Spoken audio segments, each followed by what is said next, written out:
Good morning. This is Seeker the Scuffed coming at you live with Apollo Justice Ace Attorney. Man, it took a while for me to get back here, eh? So I said I would be back yesterday or the day before, and here we are. Quite late, but couldn't be helped. I had significant internet troubles. The cost of living in a relatively rural environment, eh? Well, enough of that. Let's get right into it. It's been a while, but we're here on the final final chapter rather. And I'd like to get started without just dallying about too much. I think I hit some of my audio issues, not my audio issues, I hit some of my audio settings earlier, so if I sound any different, that's why. I hope it doesn't sound too bad, but I'm not going to review it until after we're done, as usual. Well, let's head in. Turnabout Succession. Oh, on the bright side. Hear this? That's my last plastic water bottle. And that is the whole truth of the case.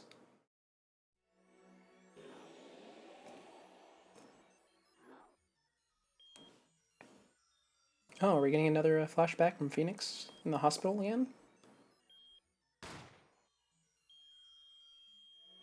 Someone died in the hospital. In order to understand it myself, I had to know the story of these last 7 long years. Who's talking? Is it Apollo?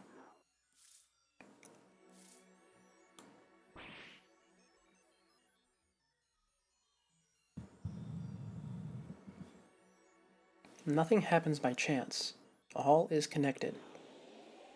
I think this might be Apollo talking, but it could be right.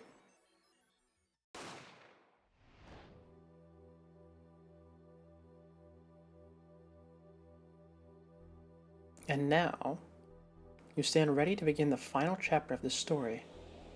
Oh, it might be a narrator, actually. That would be odd.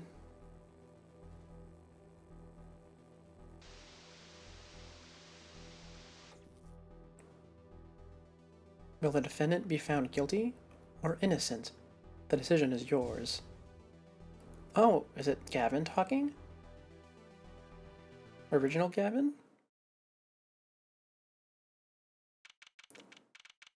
Alright, well, that was a nice little interesting intro. But like, I want to get back to what I was saying. Last disposable plastic water bottle. I finally run out of them after all this time. And now I get to use my metal one, since I don't have to worry about these plastic water bottles just sitting there doing nothing. I mean, it's not like I'm going to buy more. So,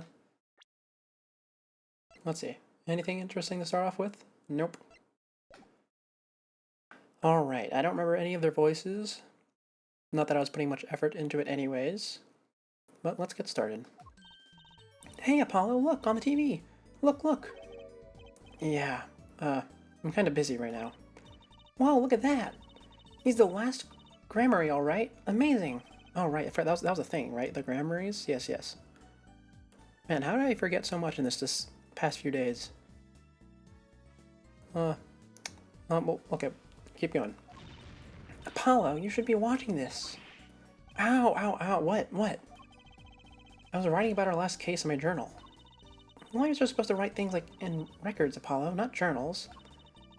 And why now? That case was 3 months ago. Oh, bit of a time skip. Hey, it's a long story. I did a lot, you know.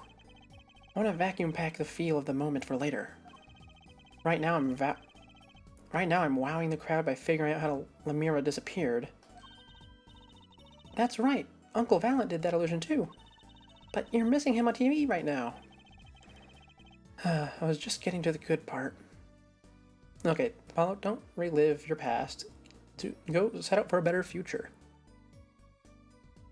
Oh, also, he's on TV. That's odd. I thought I could have sworn that he was, like, defunct, basically.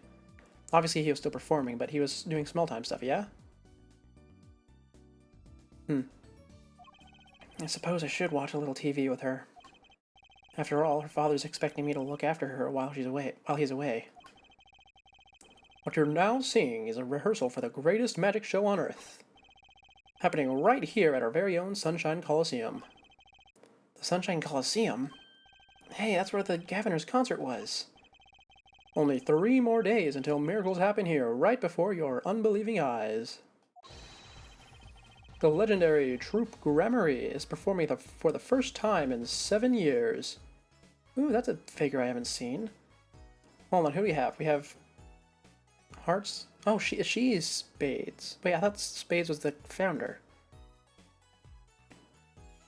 Is she Diamonds? Is she Trucy's mom? That could be it. Because Trucy has diamonds, but she's not part of the troupe. She's just dressed up like them. Alright. That's going to be great! I'm so there! You and Daddy are coming too! Legendary Gramarys.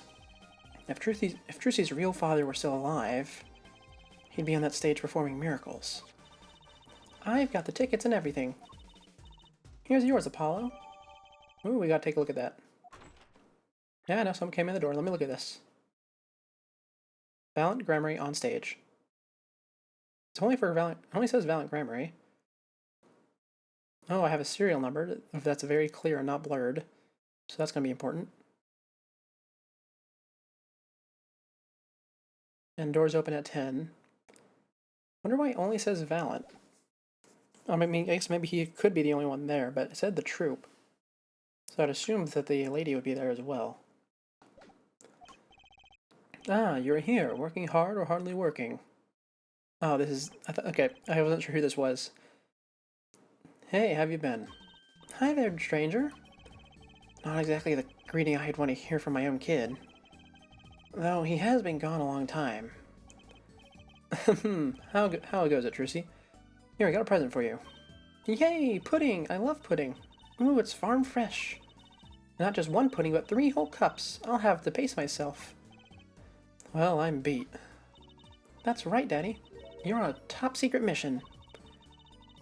Man, I'm really struggling to do her voice without, like, squeaking. Should I change it this far in? We are at the last trial.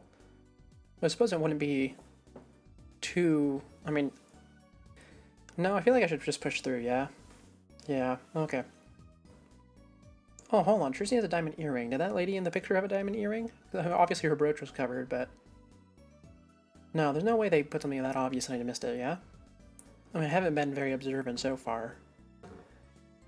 Though it pains me to admit that, since I consider myself to be rather observant. Oh, well. I'll just blame it on my failures last time on my very low quality headphones. Haha, how right you are. Did I read the last line? No, I did not. Well, we'll go on. So, you still can't tell us what your mission is? Maybe it is time. It has something to do with you, anyway. Huh? With me? Ooh, maybe you're getting a top secret mission, too. Maybe you can be one of those guys. A spy. Can I just be a defense attorney? To be honest, telling you about the mission was my whole reason for coming here today. What? Tell me. You've heard of the jurist system, yes? The jurist system? That's right. The new legal system everyone's talking about. Have you heard of it, Apollo? Huh? Maybe? Apollo, you're to know this. Maybe not as many people are talking about it as I thought. The jurist system, huh? So, Daddy, what's this jurist system thing? Well, Trucy, do you know what a jury is? I've heard of it. Isn't that those people who sit in court in those old courtroom dramas? The ones who get to decide if the guy is innocent or guilty. Do you know, Apollo? Only from TV. Oh man, this country's a wreck. No, I mean, I figured there was no jury, it's just an audience, but he doesn't even know what it is, really. That's terrible. It's 12 people chosen from the community, right? Well, they're thinking about reviving that system. Ooh, man, I've noticed it this whole time, but my speech been rather sluggish and inconsistent. Let's see how long it takes to get back in the groove of things. How long have we been going? Just 11 minutes. Well, let's see if we can get back into the groove of things by the time we hit the hour mark. They're calling the new system the Jurist System. No more doing whatever you like, Your Honor. Not quite that harsh. The jurists cooperate with the judge. Help analyze the case from different angles. Ah, there will be only 6 of them under the current proposal, right? Wow, you know your stuff, Apollo. Their findings directly affect the verdict. Hopefully, people will start taking the courts a little more seriously now. Oh, man. I really feel bad about how poorly I'm doing. I feel like I'm on some kind of educational TV show. Starring Dr. Wright. Dr. Wright, his assistant Trucy, and Mascot Apollo, the perfect team. Mascot? Hey! So, what is this secret mission? The Jurist System is my mission, more or less. Anyway, keep in mind that new ideas like this system are always risky, Apollo. Too true. Everyone's got an opinion, and they just talk and nothing gets decided. Kind of like you, Apollo. I'm not that bad, am I? In any case, we're going to give it a shot. A test, if you will. I don't like tests. We'll take a case as a sample and choose 6 jurists. I'll be the one helping with that process, incidentally. Helping how? Well, for one, I'll be the chair of the Jurist System Simulated Court Committee. That's a bit of a mouthful. And I need some water. Man. I feel like I've been saying man a lot. Not like in general, but just here, specifically. It's not part of my usual vocabulary. Don't know why I say it so much here.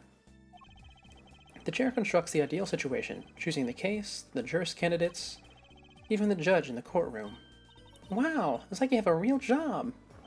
Ooh, and what was that voice I just gave her? I was never that good at the piano, to be honest. Once a lawyer, always a lawyer, I guess. The trial's tomorrow, by the way, don't miss it. The trial simulation, that is. A simulation, huh? Sounds interesting.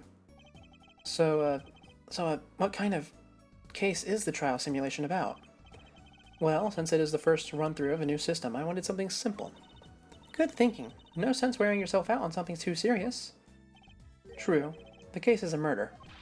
That's not simple at all. By simple, did you mean that the defendant is? Guilty, yes. Most likely. So, good luck, Apollo. With what? With the trial tomorrow. You're defending, of course. Recall that I said it had something to do with you. Go for it, Apollo. It's just a test case anyway, no sweat. Yeah, but there's still a verdict to be decided. And a potentially serious sentence. The most serious in a worst-case scenario. You mean, the verdicts are real? That's not a test trial, that's a real trial. All the forms have been filled, there's no turning back now. The trial begins tomorrow at 10 a.m. Hope you can make room in your schedule. Why am I only hearing about this now? Ah, yes. There was a change this morning. I picked a new case. Eh? Something that happened last night. Well, it feels a bit odd asking about Valent now, but I suppose I should just get it out of the way. Hey, Apollo, I know you're all excited about that secret mission, but what about this? The Troop Gramarye Grand Magic Show. Huh? Oh, right, the card tricks. They're not card tricks. They're grand illusions, miracles, the apocalypse, heaven and earth will shake. So, what? That's 3 whole days from now.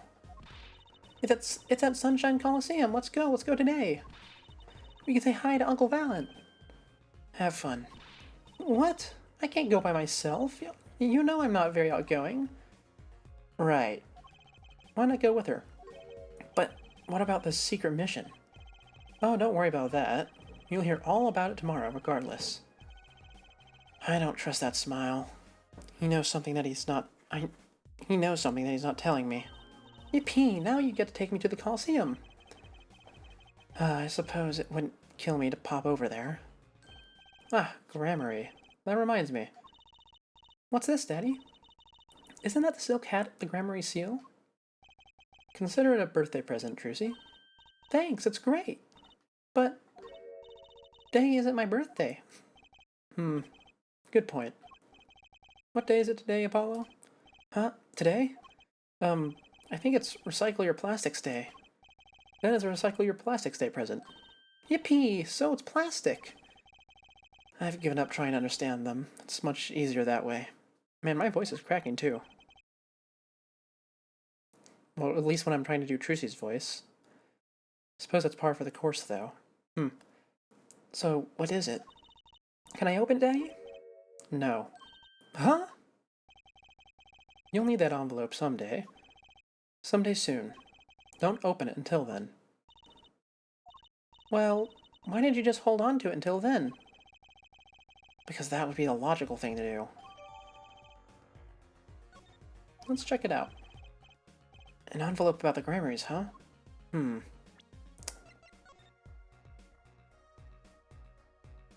Whose signature is that? Ow, looky here, a handwritten signature. It says... Can't read it. That seems odd to me. I mean, isn't a signature intended to show ownership? What's the use if no one can read it? Isn't it enough if you can read your own? Oh, I never thought of it that way.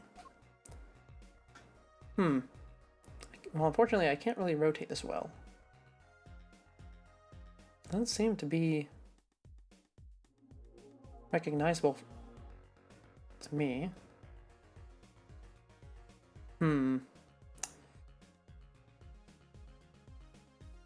But there's...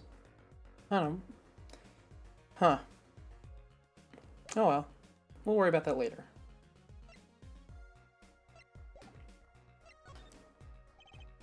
Alright, so what case are you going to use? You really want to know, don't you? Of course I do. I mean, I'm going to be defending, aren't I? If all goes well, then yes, of course. This is just a test. We wanted everyone to start without preconceptions. A blank slate, as it were. There's a difference between having a blank slate and just being totally clueless. Whose idea was that, anyway? Well, mine. Committee chair, remember? Oh. Well, if you want to know that badly, I suppose. I could give you permission to examine the scene of the crime. Good, that's better. But you can't talk to anyone involved with the case. What? How am I supposed to defend? You let me worry about the details there. Remember, I'm in charge of this trial. All of it. But you don't want it to backfire, do you? Paulo, if I am in charge of the whole trial, that means the entire affair is my responsibility, for good or for bad. Just do what you can. And don't worry, I know what I'm doing. Alright. I'd recommend going down to the detention center. Your client's waiting for you. You can ask about the scene there. But you just said I couldn't talk to anyone involved. Oh, you can talk to your client. If you can get her to talk. Well, time's a wasting. Alright. Oh, wrong button.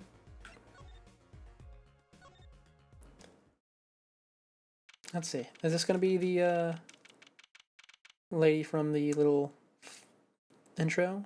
I'm not sure if that was a flash forward or a flashback yet. That's 20 minutes we've been waiting here. 20 minutes! Maybe I should complain. I'm sure that guard has better things to do than stand there pretending he doesn't see us. You know, the minute we get angry, the client will show. It always works out that way. Like shouting, "Oh, waiter," and then they're standing right behind you? Oh, guard! Is our client going to be much longer? What are you talking about? Haven't you already started the meeting yet? Huh? Oh, she's over there. Eek! Where'd you come from? Anyway, it seems that was a flash forward, maybe? Unless this is a retrial, but I doubt it's a retrial. But, well, anyway, please have a seat.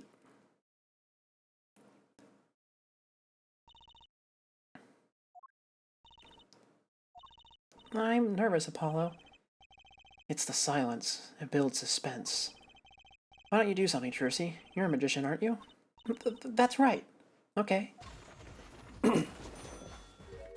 I'm the amazing Mr. Hats.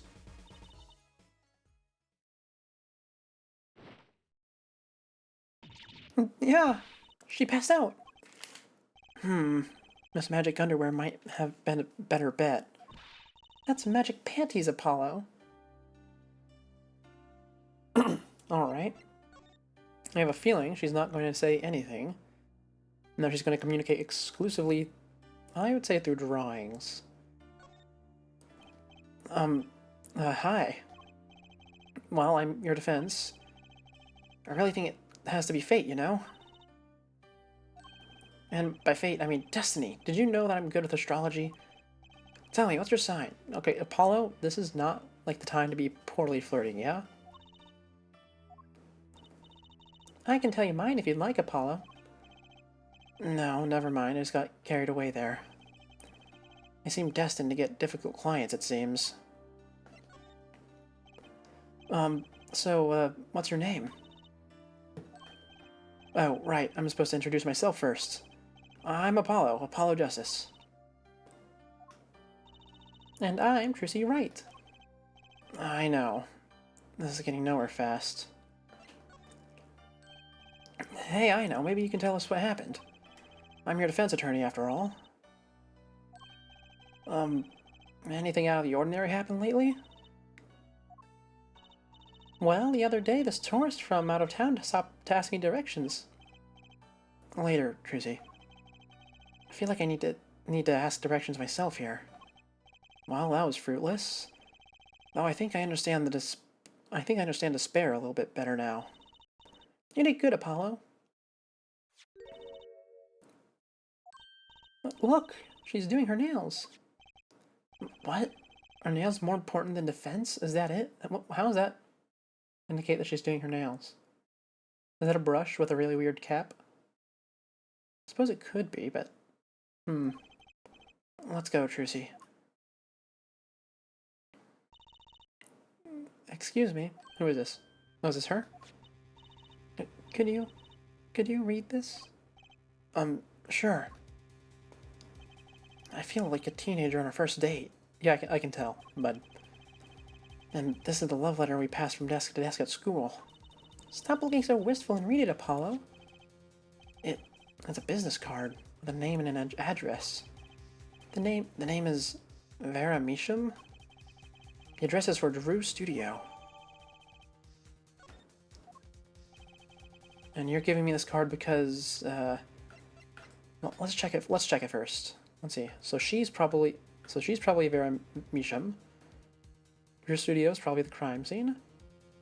And the only thing I can inspect is her name. That's odd. I mean, I guess the phone number's there, but it's blurred out. What a pretty business card. Looks like a postcard almost. And on the back, just her name. That seems odd to me. Huh? What does? Why write your name on the front and back of the card? Why not use the space on the back for a self-portrait or a caricature? Then people will remember what you look like too. That's not a bad idea, actually. Here, give me one of your cards, Apollo. She's drawing something. Hey, my hair's not that spiky.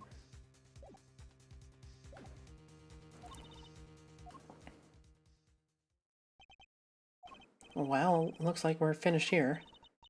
I wonder if Drew Studio is the scene of the crime. Well, let's go find out.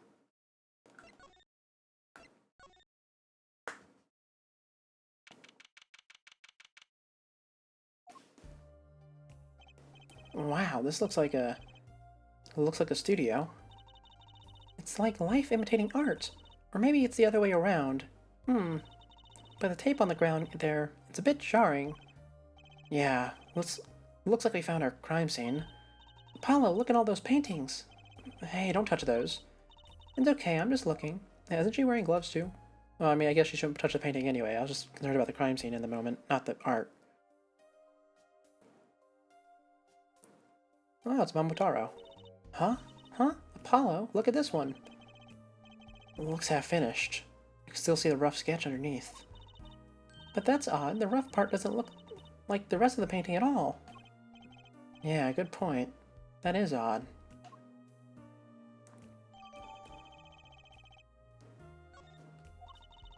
Well, let's take a look at those real quick.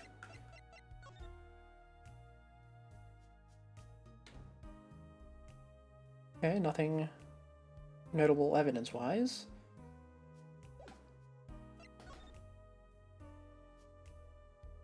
Oh, why can I interact with this one? Is that a pufferfish? Apollo, that's clearly a porcupine fish. They're not the same thing? You know what gets me? They got all these needles, right? But what's protecting the soft spot on the lower belly there? Nothing. Must remember to keep Trucy away from small round fish. That was not important.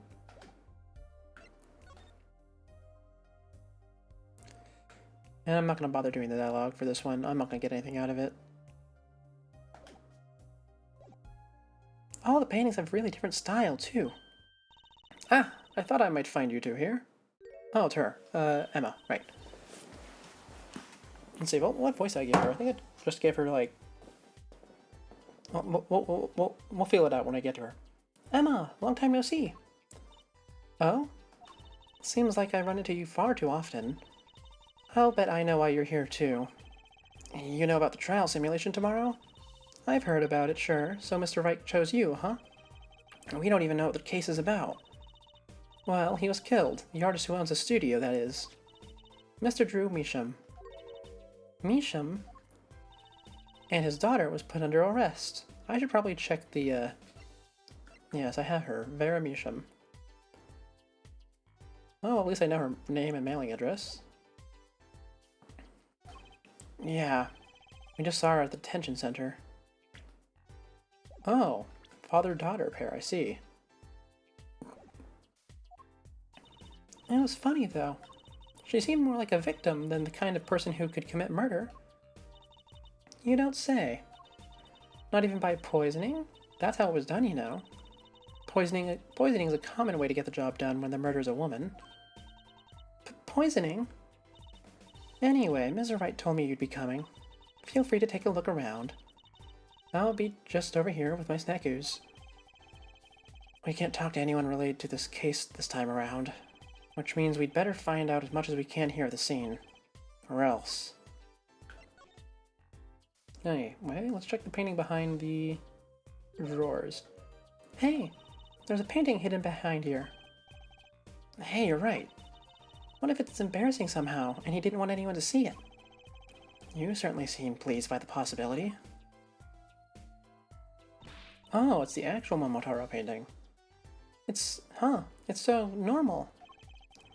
I guess it's Momotaro and Starry Night at the same time. That's obviously what they were going for. That's hardly something to get mad about. Huh? What is it, Apollo? Well, doesn't this painting look like... Never mind. I'd better get a professional opinion on this.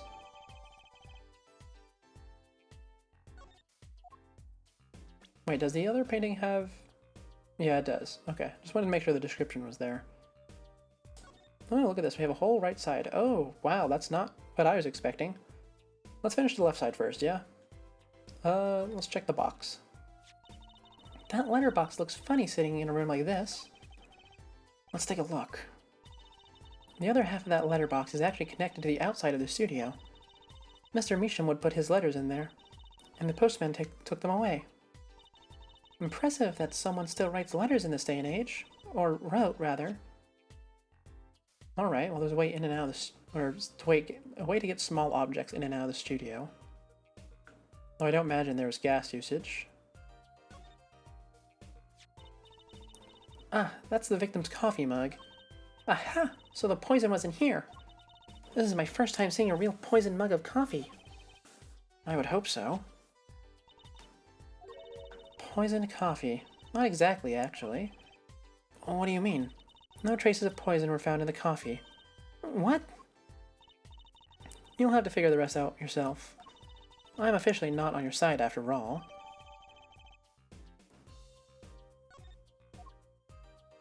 Let's see.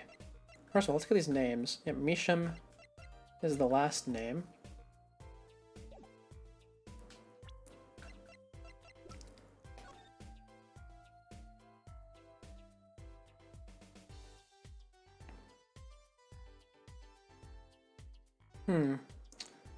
That's an odd signature. Let's compare it to what we know after this.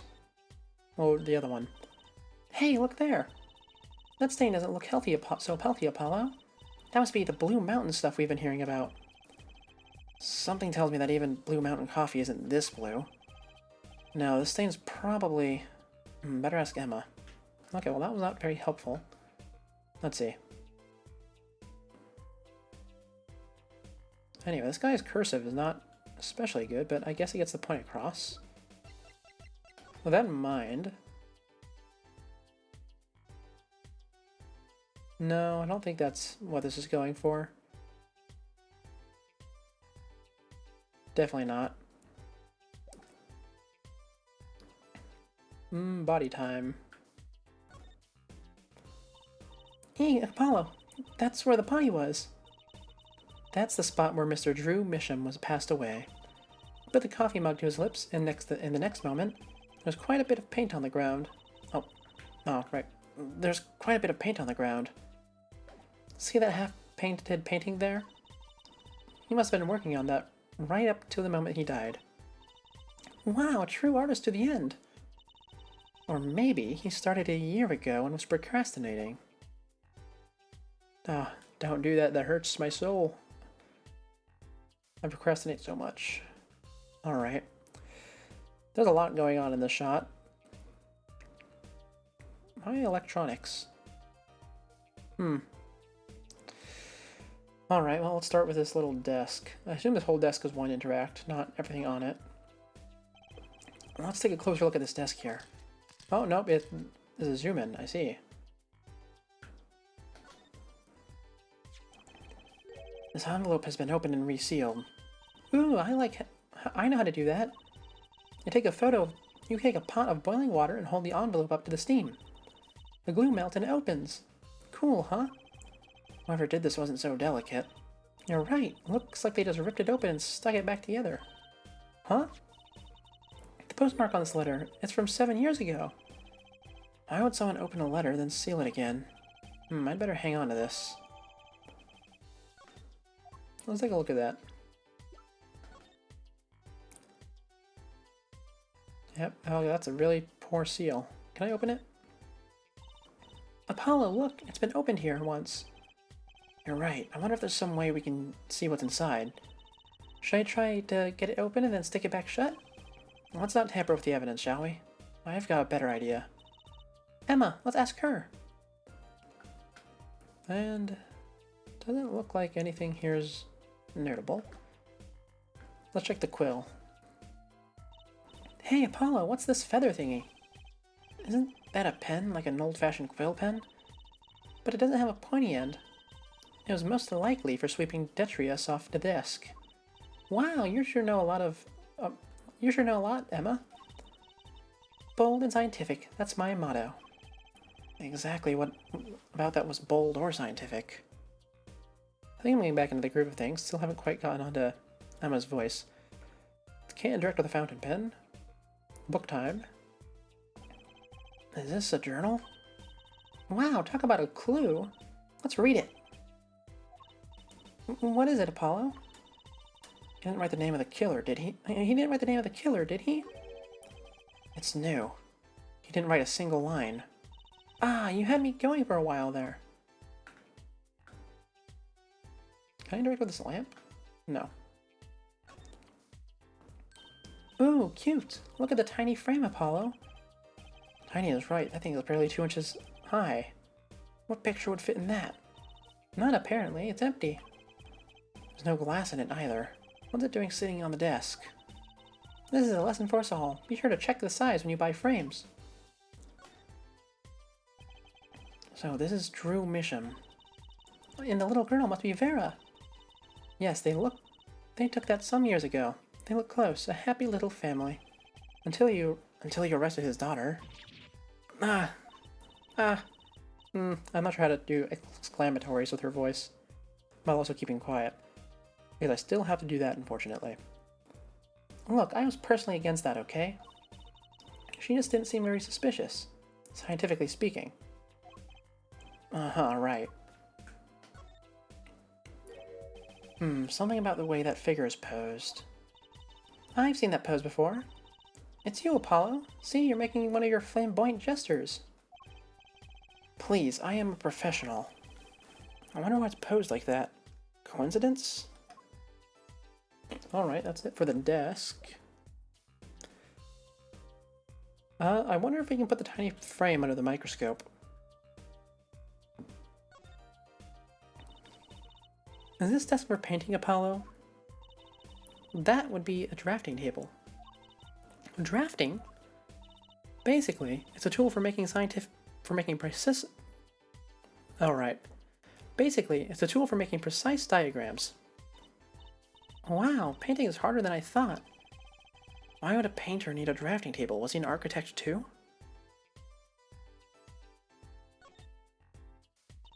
What is all this equipment in here for?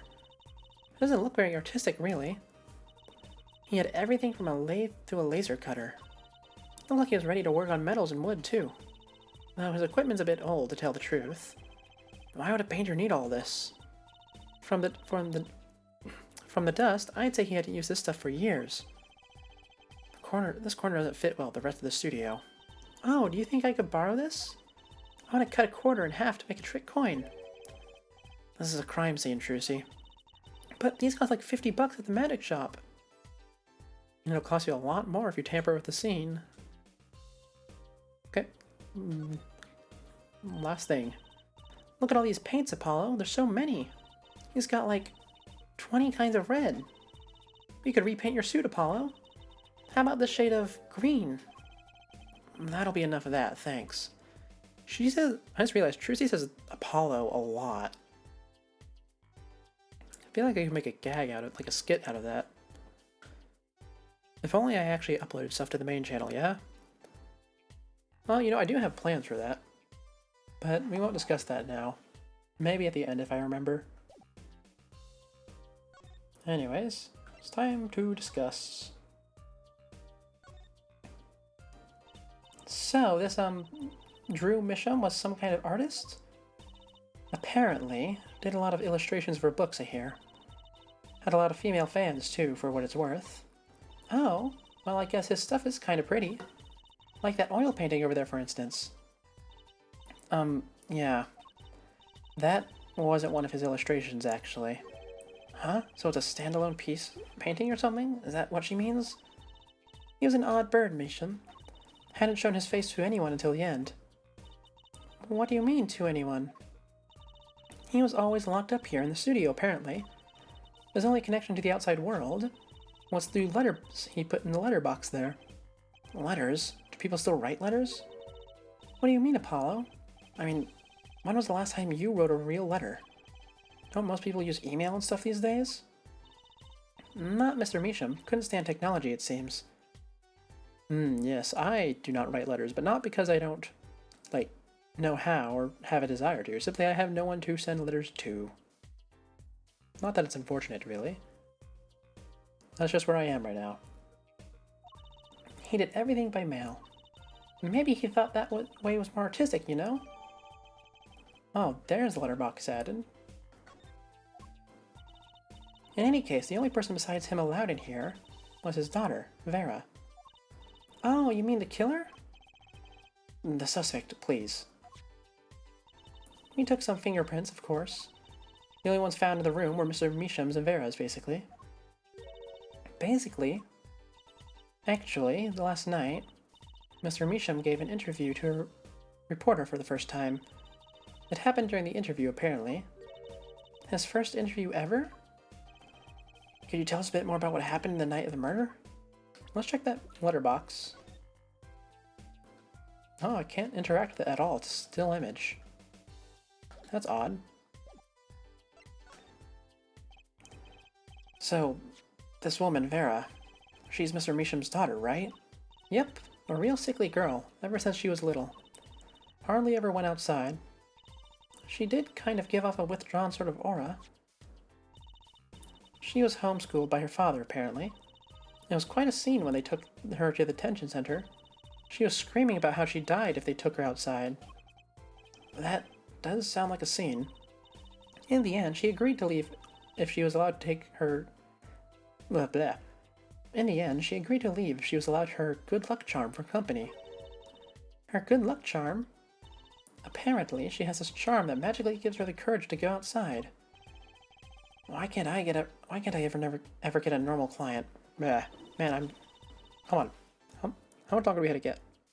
We have 20 minutes to get back to normal. Let's do this. But why would a shut-in daughter kill her own dad? Don't look at me. So, about the poison. It was found to be in this coffee, right? No, not precisely. Not precisely? What does that mean? I mean, see for yourself, I think.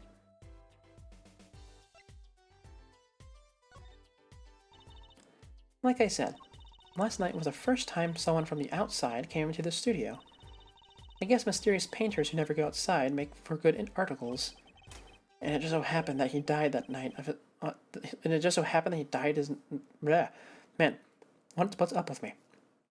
And it just so happened that he died the night of his first interview? At around 9 p.m. every night, Vera always made him a cup of coffee. Last night, he drank his usual coffee and suddenly became violently ill. And died? She poisoned him on the night of his interview? What did the reporter see? He wasn't near Mr. Measham when she brought her father his coffee. Ooh, that's not her voice. He was checking out some equipment in the back of the room. Supposedly, that's why she didn't notice he was there. It was the reporter who called the police, in fact. Wait, but why is she the suspect? If anyone is suspicious, it's the reporter. Yet the reporter never got near Mr. Measham's coffee. Even Vera acknowledges that. Regardless, I want to know more about this reporter. I bet Emma could help us out here. Don't forget, flattery will get you everywhere with her, Apollo. Huh? What are you two whispering about? Well, I was thinking. I mean, what is it we always do when we run into you at a crime scene? What is it we always do, scientifically? Ah, you know me too well. Okay, meaning, can we get, scientific now? Oh, I suppose. Just this once. Bring me anything you find suspicious and we'll check it out. Now, unfortunately, I could not bring that tiny frame with me, so we'll start with the cup, since that's the most obvious. Emma, how about this mug? There's a pale blue, residue on the rim. Huh? Ah, that! Yes, well, it's just a rumor, but I've heard there's a kind of coffee called Blue Mountain. I'm pretty sure it isn't actually blue, Emma. Ah, right. Okay, you got me. That's left over from my testing spray. Forensic science! I knew your hobby was behind this somehow, Emma. It's not a hobby. So, what kind of scientific stuff were you up to? This spray, that's what. It turns blue when it touches poison. Excuse me? When it touches poison. That's... Okay, well, you know, we'll roll with it. These are the sorts of things that we need to look past in games. So the poison that killed the victim was on this mug? That's right, see? It wasn't in the coffee. The killer applied it to the rim of the mug itself. Wow, science is amazing. It certainly is helpful. Maybe Emma'd be willing to help us out a bit more. You should try buttering her up, Apollo. They say flattery will get you everywhere. It's certainly worth talking to her a bit more. About poison analysis. I was afraid you were going to ask about that. See, this solution is used to test for atroquinine. Atroquinine, the deadly poison found in the autopsy. Oh, I know that spark in her eyes. She's getting excited. Best tread lightly. Well, at least now we know it's not like a Find-All poison spray. It's one of the most... I almost said the wrong word. It's one of the most virulent poisons, but is absorbed into the body astonishingly slowly. Was it passed in through the letter, perhaps? It takes at least 15 minutes from the time of ingestion for adverse effects to show. Oh, and guess what? Recent research has shown... That's fine, we really don't need to know all the gory details. Yes, we do. Yes, we do. Yes, we do. Yes, we do. Please, tell us. I think I get it. You just spray this stuff on something you want to test, right? Precisely. You can even find the slightest trace of poison with this. I want to try too, Emma. Pretty please. You don't have to ask twice. I already used it on everything suspicious, of course. Yay, let's give it a whirl, Apollo. Ah! What are you doing? I was just seeing if I got a reaction out of you. How's this for a reaction? Never do that again. It's not. I'm not poisonous. Tell that to... Oh man, water.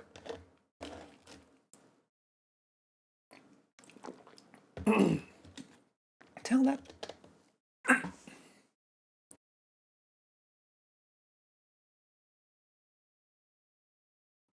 Tell that to those hapless witnesses on the stand.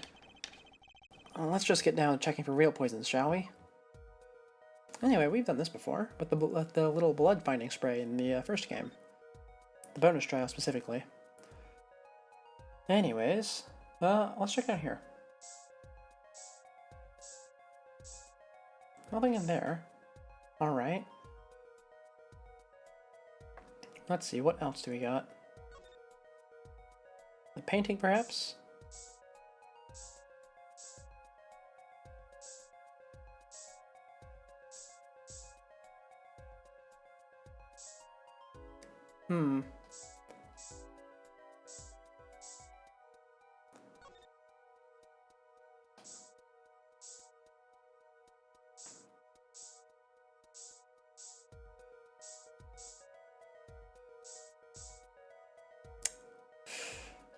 I wonder, wherever could this be?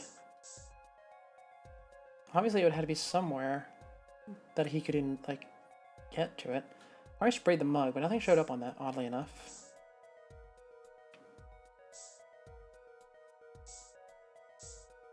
Where is it?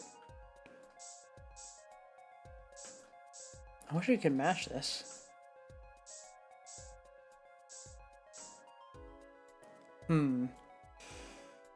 Wherever could it be?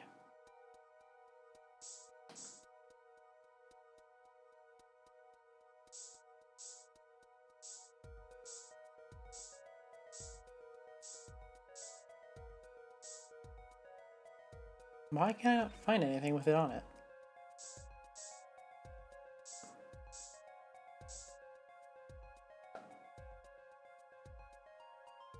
I mean, there has to be something. That's what this whole section is for.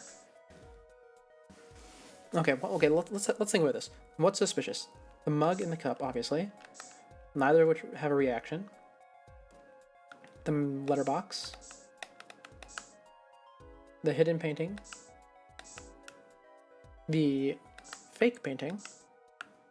Or at least, so I assume this is. The items on the desk.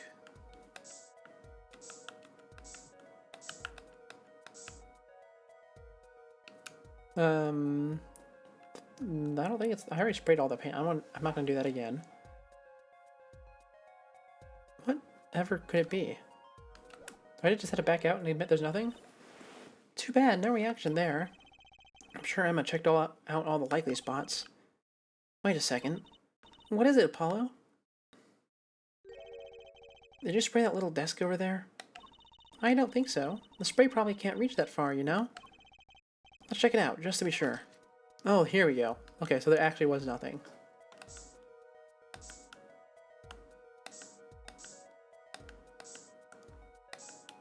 Oh! It's on the little tiny painting. I knew there was something about that. Yeah! A reaction, Apollo! Ah! Where?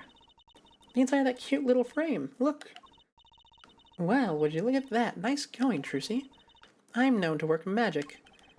Never mind that I was the one who found it. Why would the inside of that frame have poison on it? It looks like we found the only other place that was poisoned in any case. Let's take a look at it. Am I allowed to open it? Looks like you had to take this back part off first to put the photo inside. It had to be a really small photo to fit in there. True, and that pale bluish stain. Why would there be poison on something like this? Well, there's one obvious reason. Whoever put poison in the coffee rubbed a bit on here, too. That's not very obvious, Trucy. Okay, here's what I think. I think that the paper, obviously, is poisoned, and he used this paper to rub the poison on something, and then when he was over at the desk, he hid it in here. That seems reasonable, yeah. I think so. Do you have anything else to talk about, or you just present? Just present. Let's see. Emma, about this painting. Oh, that? Quite good, isn't it? That's not what I wanted to ask you about. You want to examine it, is that it? I'd be happy to let you if you had a good reason. But without that, sorry. I guess she wants us to do a little footwork on our own first. Do I have to actually, like, examine it in the menu? I thought I wouldn't have to do that. Apollo, look at this painting. You can see the rough sketch. Oh, looks like it was only half completed. Huh? That's funny. Do the rough sketch and the finished painting look totally different to you? They do, actually. What's that all about? Isn't it the same dialogue? Alright. Can I present it to her now and get a different answer? Nope. Alright. Oh, the other one. Oh, this is new dialogue. Okay. Oh, Emma, I was wondering about this painting here. That one. What about it? What about it? Yeah, what about it, Apollo? Take a closer look at it, both of you. Now, look at this one. This is the third painting he was working on. Hey, they're the same. I was hoping you wouldn't find that. You're right, though. Drew Misham was copying this painting. Wow, it's pretty good. Copying a painting? What for? Alright. Anything to say about the envelope? Emma, about this. Oh, that. Yeah, why is that why that's a bright red envelope. She sure is jumpy. Someone opened this, didn't they? My lips are sealed. Your lips are sealed? That's a first. You mean you don't know what's inside the envelope? Sure, I read it. I read it after all. Ah, you mean you were the one who ripped this open? Ha, please, I would have steamed it open. But she did sneak a peek at it, apparently. Know that I have a powerful weapon on my side. Weapon? Yes, the use of tools, highly specialized tools for information gathering. Tools I wouldn't mind getting my hands on. You should try flattering her, Apollo. They say a little praise can open big doors. Never heard of that one, but it's good advice. Let's try talking to her some more. About that envelope we found. I was wondering if you could help us out with that tool you were mentioning. You want to know about my tool, do you? It's called an X-ray analyzer. X-ray? Like the X-rays you get at the dentist? That's right. At least that's what I call it. Huh? That's a real name, but it's more complicated. The X-ray spectralization. Something. How am I supposed to remember all that? Oh, I thought it sounded weird. I'm not going to take that one as my own fault. That's her fault for trailing off without an ellipses. So basically, it lets you see inside things like envelopes? That's right. You're sharp, Trucy. But it's a bit more complicated than that in practice, of course. Actually, to tell the truth, I'm not really sure how it works scientifically. Can I try it out, Emma? Please? Oh, I suppose. Of course, I've already checked out everything suspicious myself. Alright, let's give this a spin, Apollo. Yeah, what are you doing? Oh, just seeing if I could see through your hair. But it's like lead. Point that thing at me anymore, and it might fall out. Then I wouldn't need an X-ray machine to see through it. Let's just get down to business, shall we? Alright, let's test it on a sample first. It just so happens I have a lottery ticket here. That's quite random. Is it important? You set the sample in the device like so. I don't see anything. Patience, there's no need to get all antsy. Look at the right side of the screen. That's the layer view on the envelope. Layer view? You've got it set to display the outside of the envelope, see? Actually, it's quicker to just have you give it a try. Turn that dial there with the right stick for me, would you? Oh, she's doing it for me. Alright. That's right. That's how you choose what depth you want to scan. Hey, I got something! See? that's how you can read the letters on the ticket inside. Cool, huh? Except I can't read them. Just turn the dial a little more. What you have to understand is that a sheet of paper isn't really flat at all. When you zoom in that much, you see that paper is like a bunch of hills and valleys. Wow, really? This X-ray device uses a beam with a wavelength of only 0.05 microns. It breaks cards down into thin layers so it can only show what's written on that layer. I'm not entirely following you, but what good is it if it can't read anything? That's why you go on to step 2. Try rubbing the image a bit if you would. Rubbing? Like going over the image with the left stick while holding A? Is it gonna do it for me?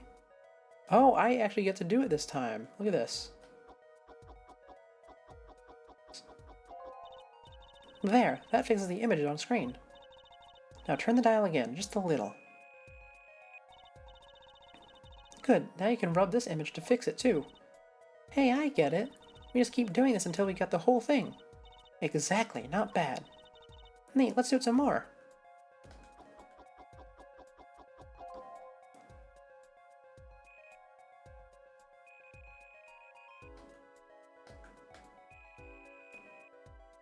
Okay, I think I got the hang of this.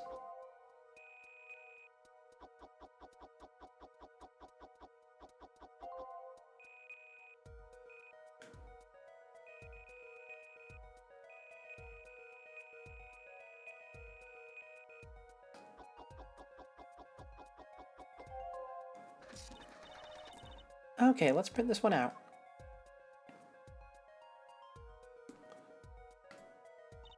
Ow, you lose.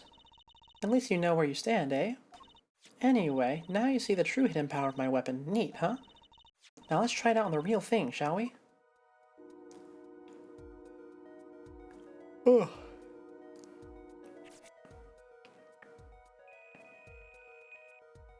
Anyway, I'm feeling like this might be a shorter stream than usual. We probably will not start the trial. That's fine. We have plenty of time, probably. Don't know if I'll have time this weekend. I hope I do.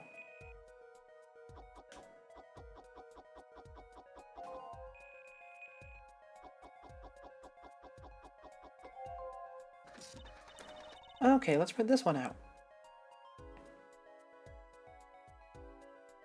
Alright, this is important. Someone deposited $100,000 into Mr. Meacham's account? His paintings must be really valuable. There's another page in there. Care to take a look? You bet I do. If you're going to read something on someone's mail, you might as well read it all. Here goes with the second page then. Seems like he might have been committing some sort of fraud. You know, that's just a feeling I get. Oh, this is a good case? I would hope so.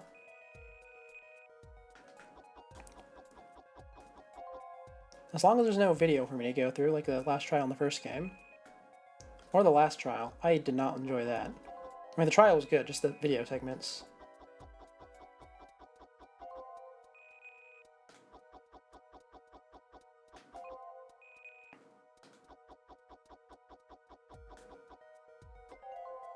Let's see. I need some water. Okay, let's print this one out. And while you do it, I'm gonna drink water.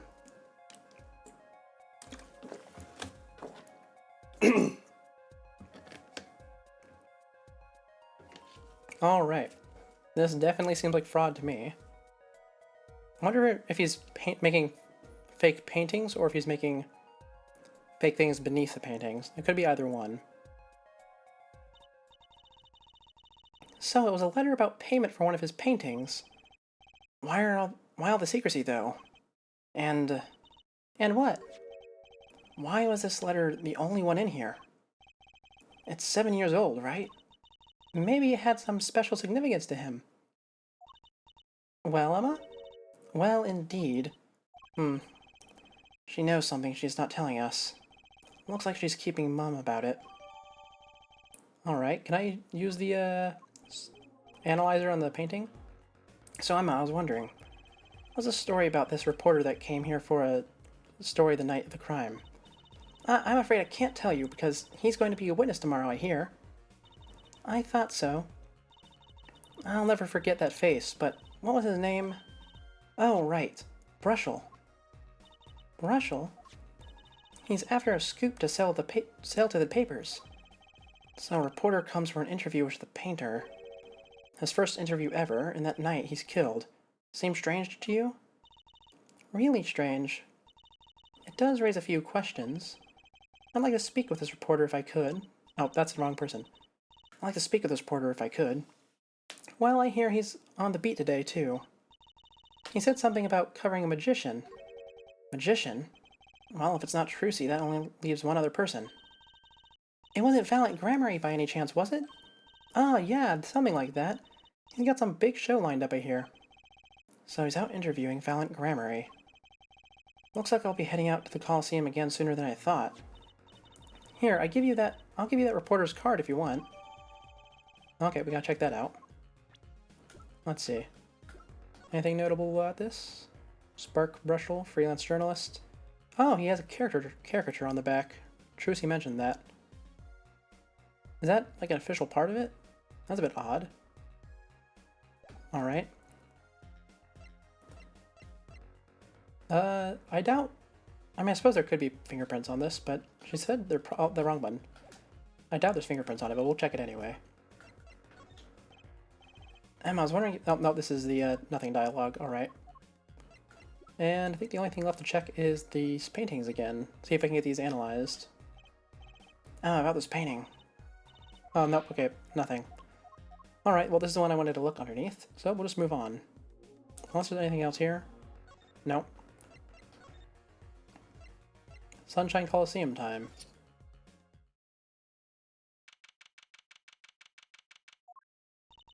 Woohoo! This is it, Apollo!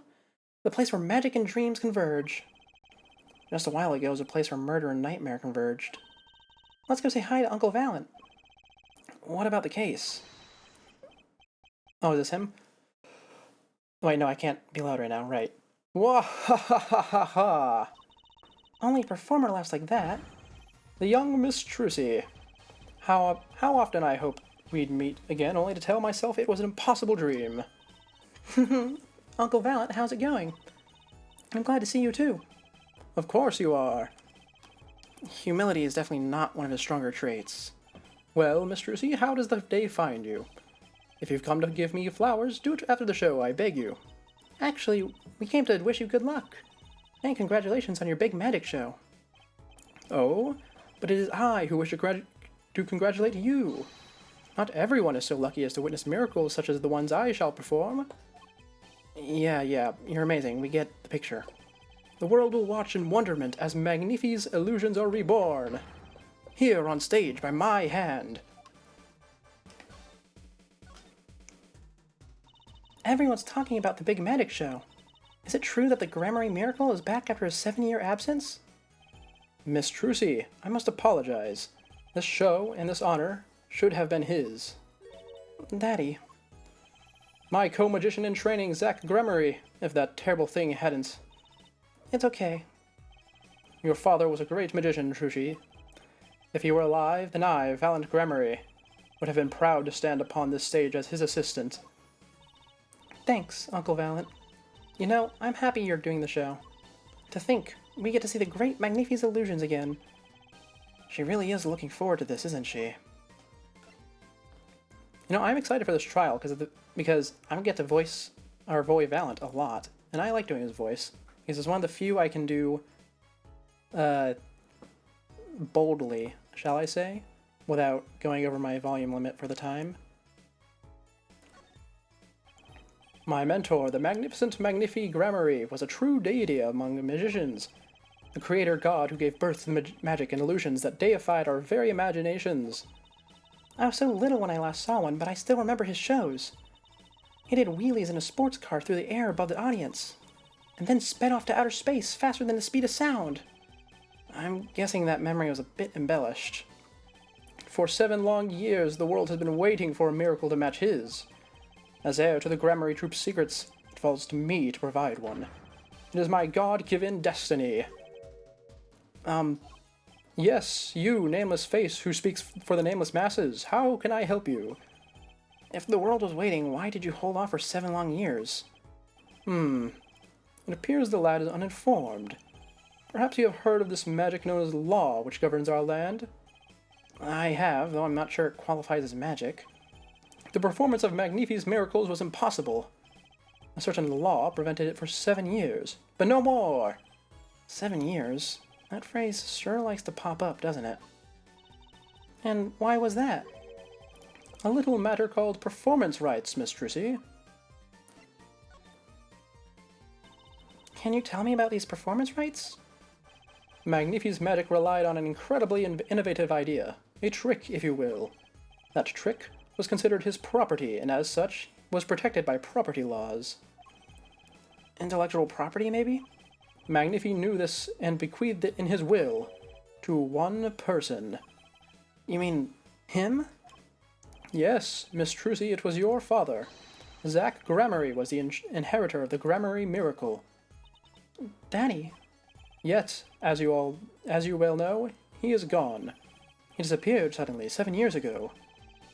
I think I see where this is going. Once a person is classified missing for a certain period of time, they're considered legally deceased, correct? In all absoluteness, those rolled-up sleeves conceal your competence well, young man. That certain period of time of which you speak is 7 years. Ah!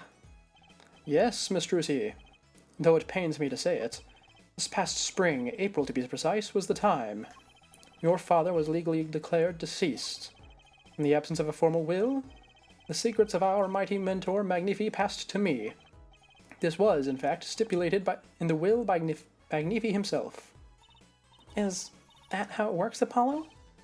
Yeah, it's called death in absentia. He's declared missing, permanently. Daddy.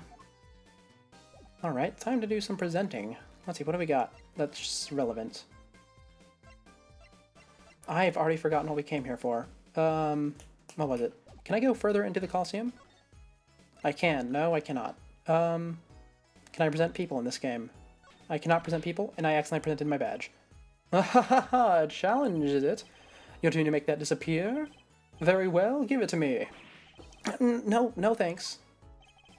Are all magicians like this? Apollo, what was that look just now? I was just thinking how hard it is to get any information out of a magician. Alright, what did we actually need to present? I really don't remember. You know, there's a lot... I just noticed this, but there's a lot more differences between the two paintings than I thought. I mean, obviously one's unfinished, but it seemed like it was going to be pretty difficult to cover that up and have it be believable. Alright, was the envelope what I was trying to figure out? Oh, wait, no, I was here for Brushel, right. So, a journalist was here on a story? All eyes in the universe are upon my stage, all pens to seek it to commit its mysteries to paper. His name was Brushel. Brushel. I think he remembers him. He doesn't look too happy about it. Brushel, that cloying smell of mint when he smiles, yes. Can you tell us more about him? What did he want? Ooh, nice, new dialogue. A man by that name called on me just now. Just now? Valent's vision is always toward tomorrow. Valent's feet always step forward. That is all. Well, that's all very confusing. I am to perform a big magic show, yes? I wanted someone to cover it. Yet, he had ears only for that incident. That incident? In any case, I requested that the rapacious reporter remove himself. So a painter has died. What of it? It is but a footnote in the footlights compared to the magic of Gramarye. Uncle Valent, do you know where that reporter went? I recommended he visit that place popular with penalized perpetrators. The detention center? He was a rude individual. Might I see that card? Sure. He would tear apart my respectability. I will tear apart him. Ooh, here it comes, Apollo. Uncle Valent's big magic trick. Is he gonna fix the card? Not sure that qualifies as big magic.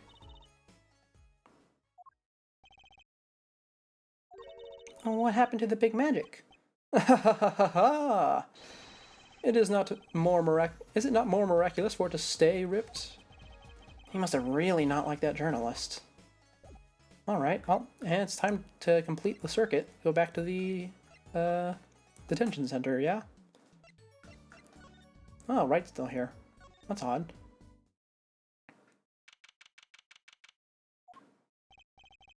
Ah, you're here to see Vera Misham? Yes, that's right. She's in the medical office at the moment. Medical office? Is she okay? She's just lying down. Said she doesn't feel too good. I'm sorry, but I can't allow any meetings at the moment. Most annoying client ever. Guess we should come back. Okay, well, he's not here. That's odd.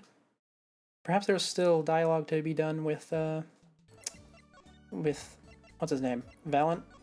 How am I so forgetful of his name, despite being such an enjoyable character to voice? Do I have anything else that could possibly be important? Well, I suppose I should present the envelope? I was wondering if you could tell me about this. Aha! Why, that bears the Grummery seal! Uncle Valent? Is something wrong? Trucy, where did you get this? Huh? Daddy gave it to me. Your daddy? My partner, Zach Grummery? No, my other daddy, Phoenix Wright. Why now would your Lord Daddy? Lord Daddy? That's kind of stretching the whole archaic thing a bit. The signature upon the back, do you recognize it? Oh wait, was that the wrong dialogue? No, that was his dialogue. That belongs to none other than Zach Grummery. What? Daddy signed this? Might I be so bold as to open it? I'm sorry, but I can't let you do that.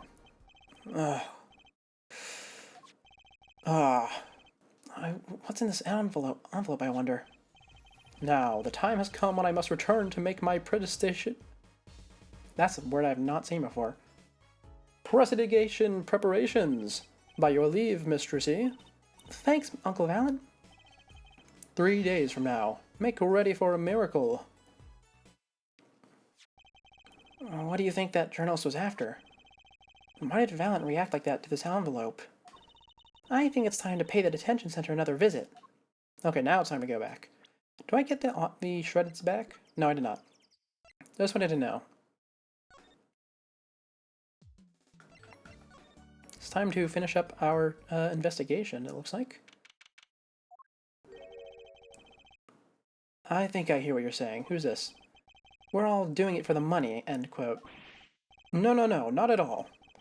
Oh, this is their reporter. What do they look like? Looks like someone's already meeting here. Maybe that reporter. Oh. Alright. Do I give him the Salmonella voice? I think so. Why does he have the feather duster? That's wrong. Or not wrong, but odd. Maybe I do give him a Salmonella voice. Hey there, how you doing? Who might you be? Sorry, we didn't know someone was already here. I'm Apollo Justice, attorney at law. Talk about a nervous monkey. You? You're Justice? You? You know me? Do I know you? Of course I know you. Stares down witnesses on stand till they spill beans, end quote. That's not true. What's he writing? Are you a reporter by any chance? Ooh, you're Trucy. Am I famous? Oh yeah. Trucy Wright hates carrying a bag. Puts everything she owns in her panties, end quote. No, that's not true. Just hold on to your breeches there. I'll write the interview in a jiffy. Interview? So, guard, I think I know what's going on here. Guarding rooms is my life, what else could I possibly need, end quote. No, how many times do I have to tell you this? Look, I've got work to do. You deal with him. Did you come here to interview the guard? Ooh-wee, what a pickle. Accused wouldn't talk, had to interview someone or go plumb crazy, end quote. Oh, she's here. I should have guessed. Where are my manners? Name's Brushel, Spark Brushel. I'm not picky, journalist just closes eyes, writes, end quote. What's that nauseatingly strong mint smell every time he grins? Until you've been interviewed by me, you don't know what thrilling is. Wild romp through crossroads of mayhem madness. End quote. I can see that. He's writing something again. Well, if he's a reporter, maybe he knows something. This guy's gonna be a bit of an annoyance, I feel. Oh, I gotta get ready to voice this thing. Yeah, I probably should just call him a thing. So, Mr. Brushel, you're a journalist? Ah, me? Look, well, let me say one thing for the record here. Yes? I'm the interviewer. You understand, yeah? I'm the one asking the questions here, end quote. Okay. For instance, you think your movie director watches movies? Well, I think he probably does. Exactly, I knew you'd understand. Huh? So, the night of the murder, you were at Drew's studio? Who, me? Look, let me state the one thing for the record. Yes? I may look calm and collected, but I'm busy, real busy, always on the road. Journalist, always busy, always buys one-way tickets, never looks back, end quote. I can understand that philosophy, but you want to know the thing about one-way tickets? Once you use them, they're gone. All because you have to give them to the guy at the airport. True enough, but don't they give normal tickets away too? Exactly, see, it's the same thing. What is? So, you want to do a story on Drew Misham? And he never had a story done about him before? Well, that's right, look, let me state one thing for the record here. What? I'm sure you're going to want to know about my source. What tipped me off to Drew? Why do the interview in the first place? Well, yes. Look, it's like... Oh, I've got it. Say there's this burger joint with a fabulous ketchup. You think the burger guy's going to tell me where he got it? At the supermarket, maybe? Exactly, see? That's what I'm talking about. I think I may have actually understood that one. Well, there's nothing I can talk about, really. Walls have ears, eyes, especially glass walls with speakers. End quote. Alright, guess we'll leave then. Ah, but since you're here, might as well tell you a tidbit of news I saw, just for the heck of it. Sure, tell us. Just for the heck of it. I remember it like it was yesterday.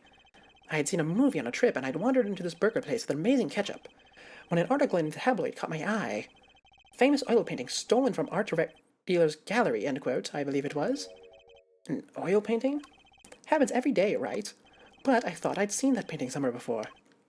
A painting of a giant peach floating down a river.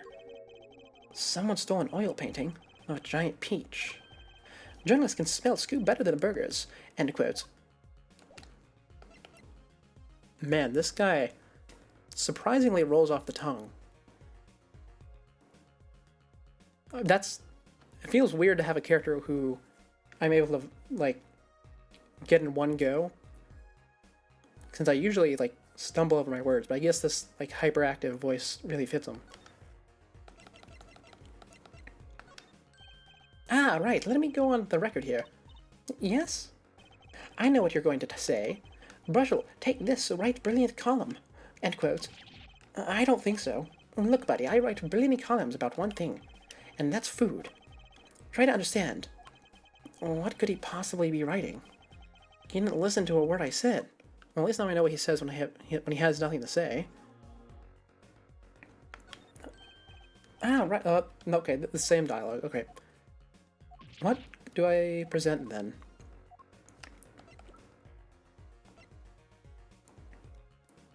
Well, I feel like there's a lot here that I could present. Let's start with the envelope. Nope, same thing. What could it be?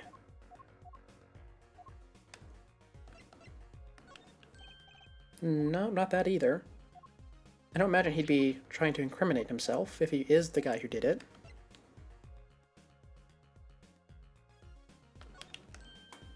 Not this either.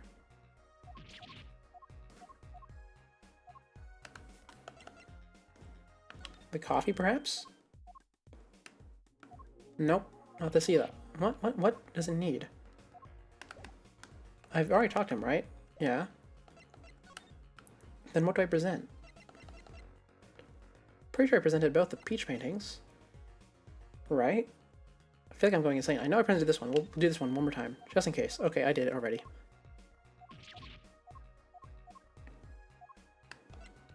Alright.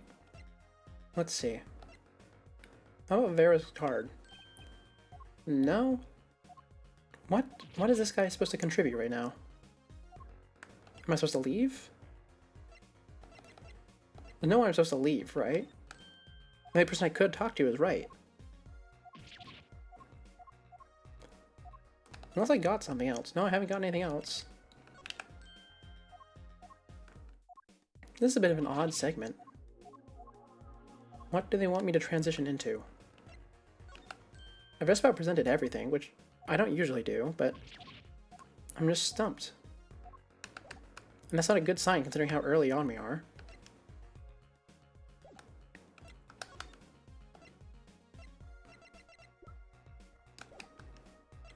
Does he really have nothing? I mean, I can't call out the witness. I just have him. Suppose I might check the... No, there's no way they want to send me back to right. I must have missed something. But what would it be?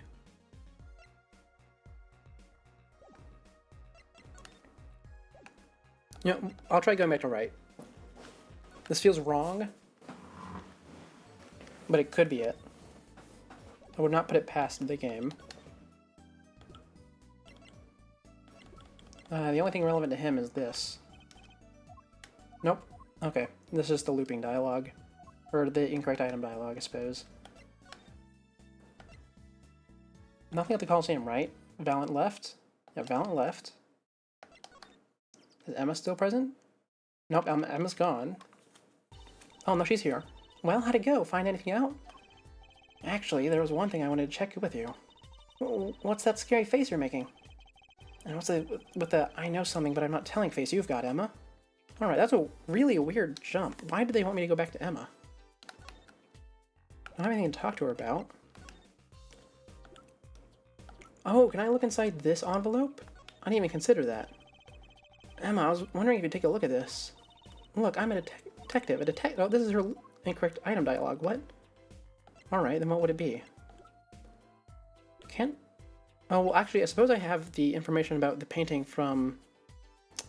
Oh, I didn't remember his name anymore, but the interviewer. So I suppose I could check these.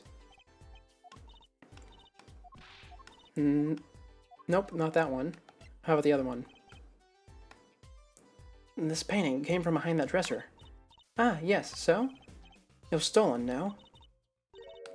I was hoping you wouldn't figure that out. Do you think you could tell us a bit about this? I suppose. It's what you think. Drew Misham was a forger. A forger? Okay, thought so. So, what exactly is a forger? Well, basically, it's someone who makes forgeries. Fakes, in other words. Fakes? Copies of an original. Exact copies so precise you can't tell them apart.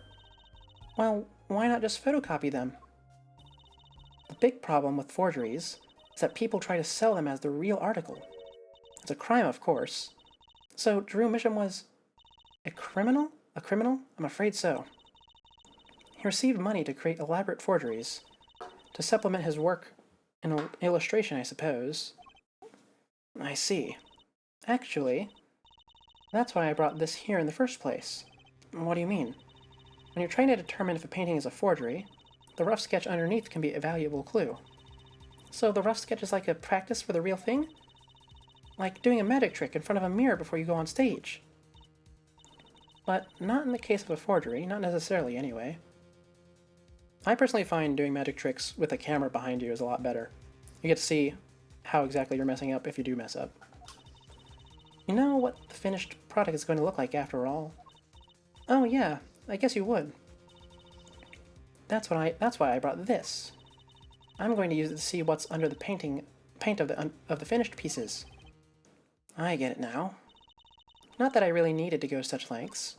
Seeing as how one of the paintings was only half finished anyway.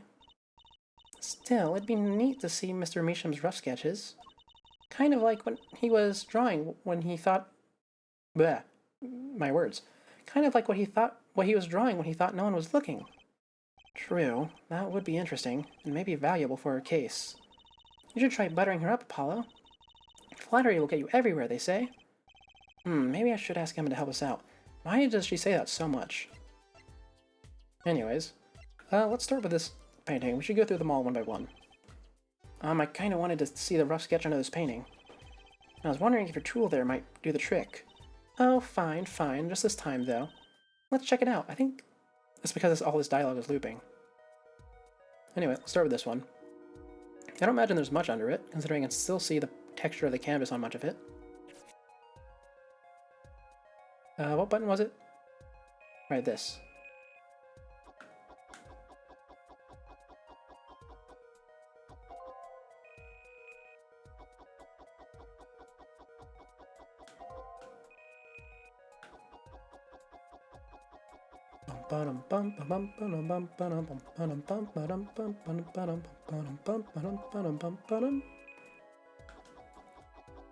Oh, this is a completely different painting. Okay, let's print this one out. Is this... I wonder what this could be. I mean, obviously it's referencing the first trial, or something that happened before it. What the heck? Wow, he really blows. The finished painting isn't anything like the rough. Devices like mine didn't exist until recently. He probably thought he could draw any sort of thing he wanted for the rough. What do you mean? Well, in the past, you could only analyze the composition of a rough sketch. Composition? In other words, the traces of charcoal between the paint and the canvas. So if you could tell there had been a rough sketch... so you could tell there had been a rough sketch, but not what it looked like. Ah, I think I follow you. So in essence, it wouldn't matter what it was underneath the finished painting. Some pros would actually paint out a rough sketch entirely, then do a completely new painting on top of that. So, Mr. Meacham was drawing whatever he wanted before drawing over them? Possibly. Is there a problem with that? Not particularly, but something about the sketch itself is kind of odd. You're awfully silent about all of a sudden, Apollo. You think we could check out one of the other paintings? Well, sure. You like this detection stuff, don't you? Blowfish time.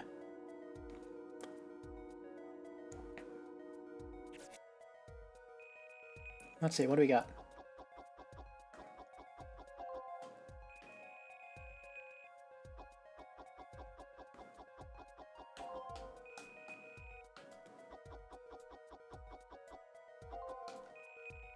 What's up with the little smiley face? Oh, I thought I recognized it. The other one was the picture from the first trial, and this is the one from the second trial. Are we going to get a supernatural element here in the last trial? I mean, other than the bracelet? That would be interesting. I love it when a plot resolves itself. And this one too. What's wrong, Apollo? You look so serious all of a sudden. You think I could just look at the last one of these? Fine by me, knock yourself out. And what would it show for this one? Probably the concert, yeah? Or, I don't think we got a shot of, like, the murder occurring. I don't remember one, at least. All eyes were on the concert, after all.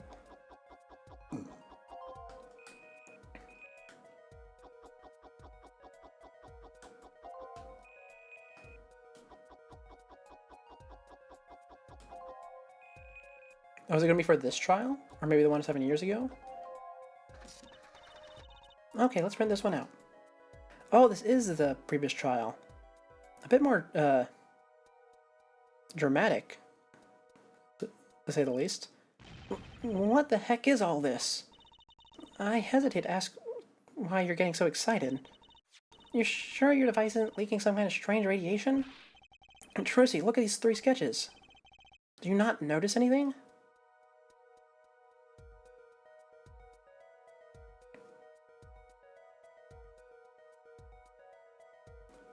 Well, I suppose they are all artistic renditions. That's why they're different. Ah! There! Now you're both white as sheets. What's going on? These sketches are of the 3 cases I worked on. What? The murder in the poker room at the Borscht Bowl Club. The dead man pulling the noodle stand. And then, he kind of looks like a re-dead there. The events that transpired during the Gaviners concert. What could it mean? How could he have drawn those things? And why? That's what I want to know. Wait, is Drew Misham your father? Give me a break. Does that even seem remotely possible to you? I had never even heard of any of the Drew Misham before. I hadn't seen a picture of him, but there were my cases drawn on his canvas. Every single one of them. Couldn't have been a coincidence. Just who was this Drew Misham, and what did he have to do with me? Alright, so let's think of our possibilities. So, it's been 3 months, I think, since the last trial occurred. So he could have drawn them in that time. Especially since he didn't finish the last one. But they could also be old, I suppose. No, but it wouldn't make sense because the last one hadn't been stolen yet. I don't think it's going to be a supernatural thing. I think it's going to have some, like, rational explanation that I can't think of yet. Anyway, what time is it? Not the game's clock, my actual clock. Alright, we've been going for a while. I think we can go for into the next trial, yeah. I have enough time. Probably.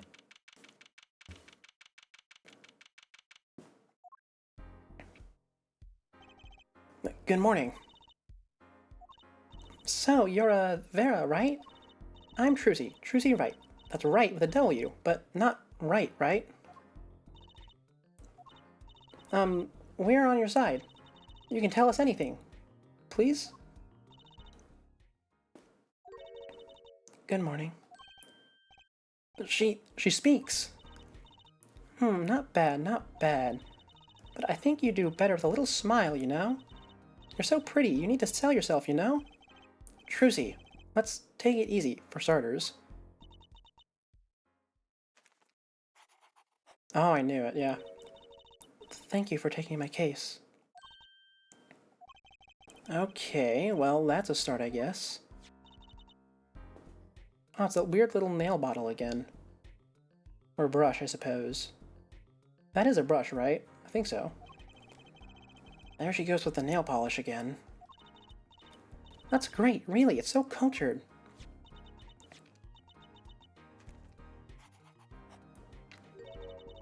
Want to try? Ooh, really? Ah, girls. The victim, Drew Misham, was a forger, and a stolen painting was found in his studio. A life of crime, really. And maybe one that led to his death. Oh my god, I can't believe I just put it together. The reason why his room is filled with all those machines is because he was doing forgeries. And the reason why they were untouched is probably because he stopped doing them. I assume that one he did 7 years ago was probably the last, until the most recent one. But how did he get it?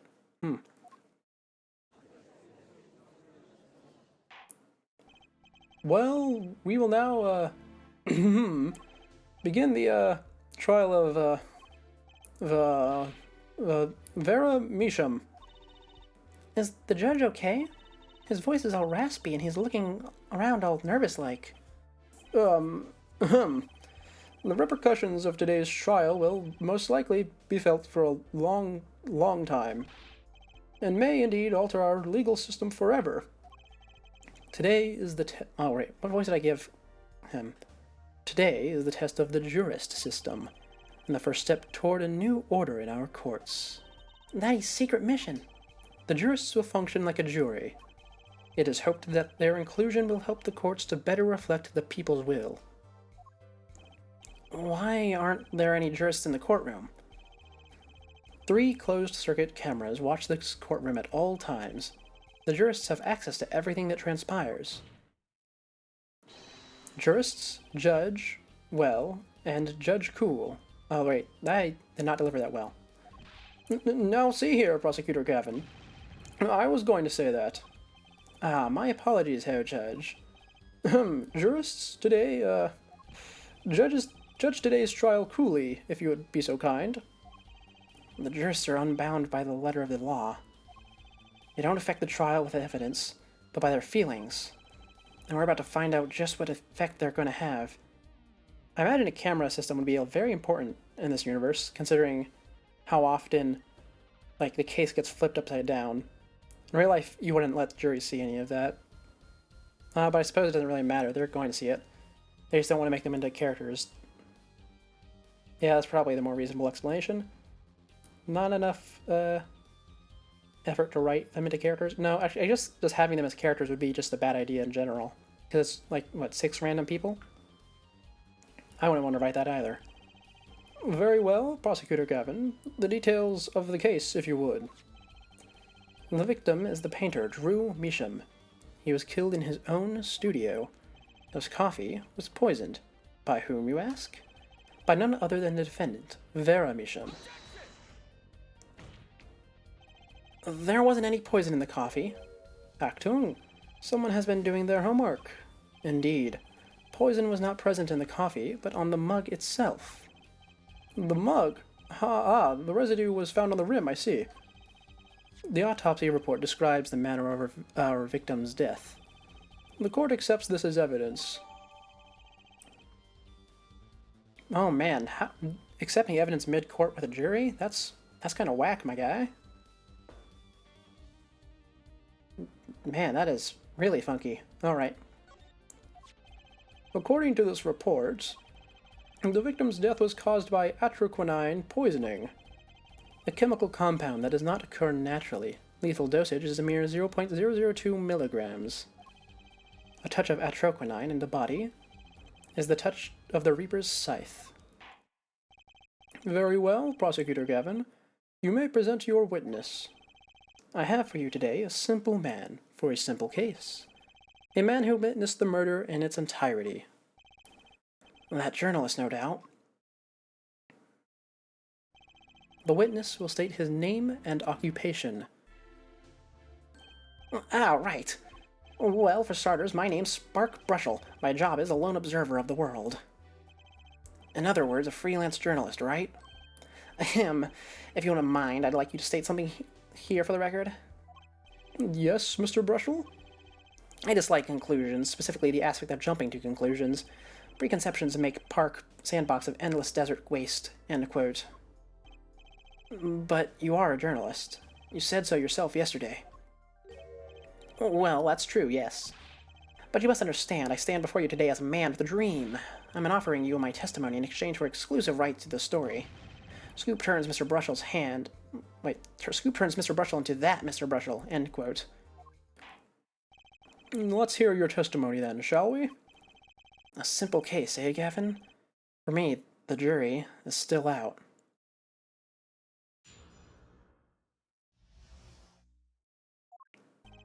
I visited the studio around 9 o'clock that night to do the interview. The first outsider to enter the atelier. Journalistic history made, end quote. His daughter brought us a coffee right after we started. And you know what happened next. Star falls, end quote. No one else entered the room besides her the whole time. Anyway, I don't think it was him. I know, I mean, that's pretty obvious. You know, we had to work through this game on Scooby-Doo logic. It's never the first guy, it's never the suspicious guy. But I was considering it earlier. That does sound like a simple case. Unless you were the one who poisoned him. Why? What are you saying, Judge? Ahem. Need I remind you, the cameras are rolling today. I felt the need to be a bit dramatic. Oh, the pipes. I don't know if you guys can hear that, but the pipes just went off. You didn't do it, did you? Me? Me do a thing like that? Come on, that's like newsmaker making the news, end quote.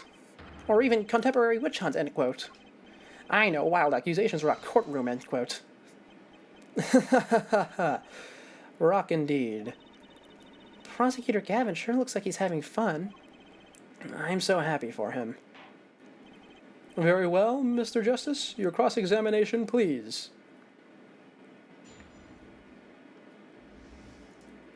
Alright, where do we want to start on this?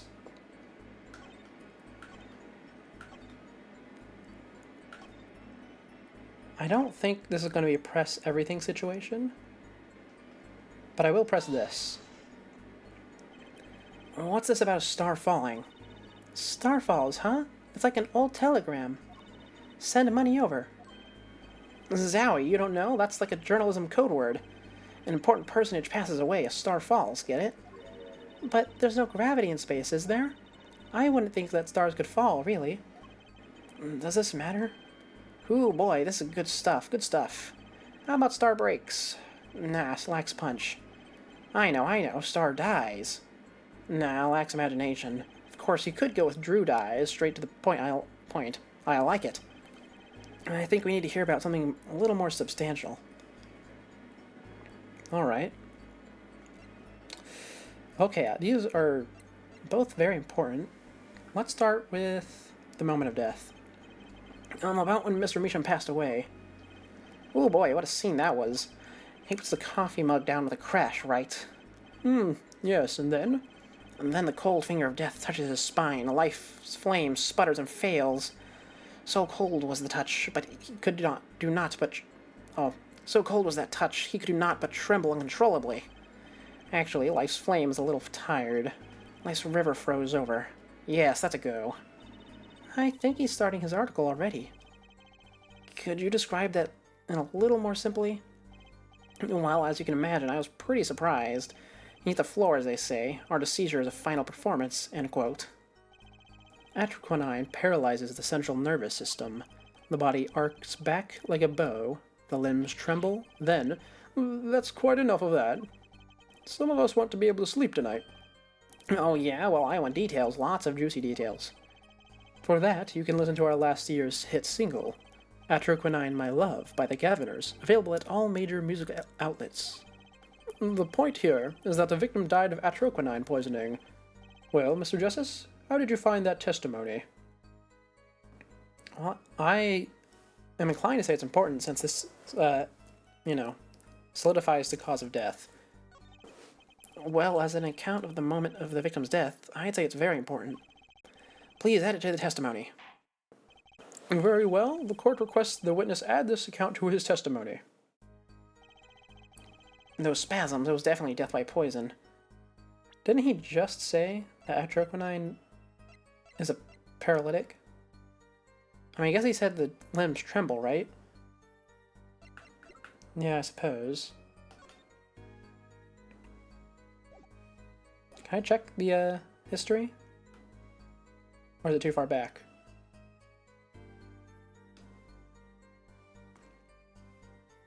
I don't think that's enough to, Okay, this does not seem right, but I'm going to present the, autopsy report. Because he does say the limbs tremble, but he also says it's a paralytic. I'm not sure what direction they're going with this. Maybe I should check the other stuff first, just in case.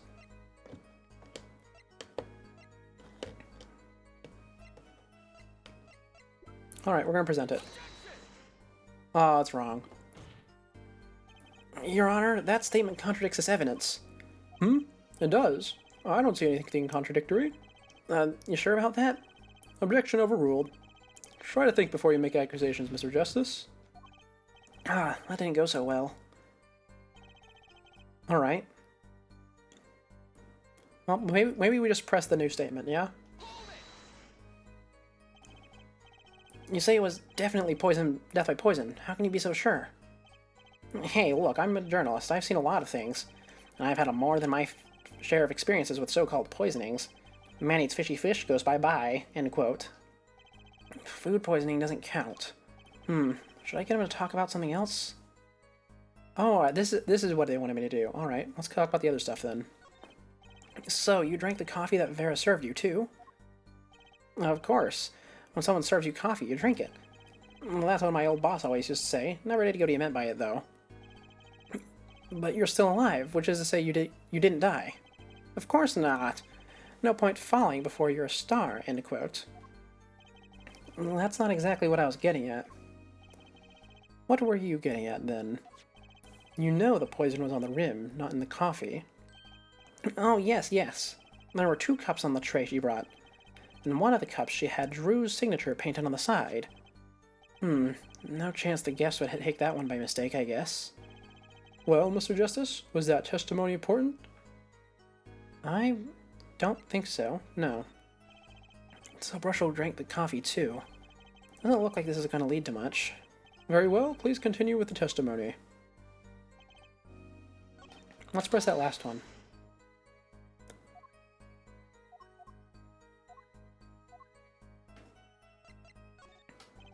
So, you say Mr. Measham had the coffee too?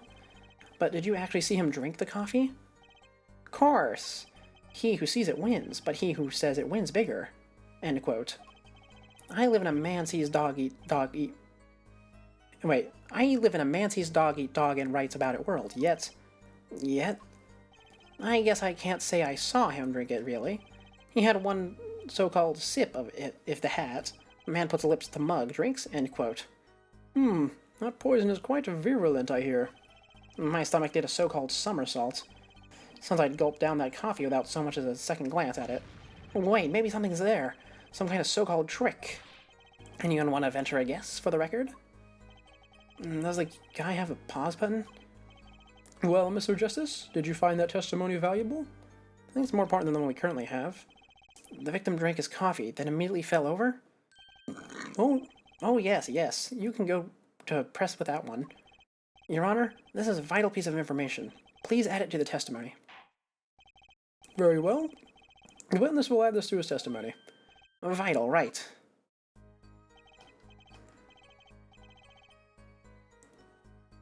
Alright, do I have anything that could go along with this?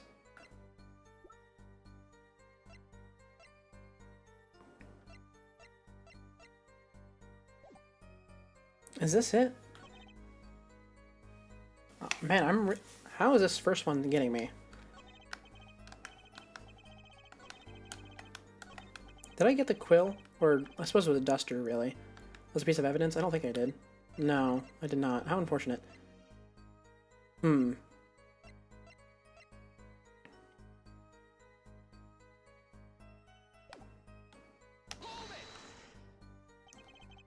So he either took a sip or he didn't, and then fell over? Oh yes, indubitably. Just like that, wham bam. So Mr. Meacham drank the coffee and fell over immediately. I think Brushel's telling the truth, too. Should I get him to talk about something else? I don't think so. There's no real need for it to change his testimony. The problem with the testimony is pretty obvious. Wait, it is? Okay, we'll try this one then. Maybe it is a press everything situation. Can you say that for sure? For sure, sure, I'm sure. Drew's studio is in a big place, kiddo. I know if someone else had come in. What if they had been hiding in there from before? Even if someone had been hiding in the studio, they hardly could have poisoned that mug without anyone noticing. You think I, Spark Brushel, would miss something as obvious as that? No way. He sure makes it sound exciting. I guess that's his job. I need water.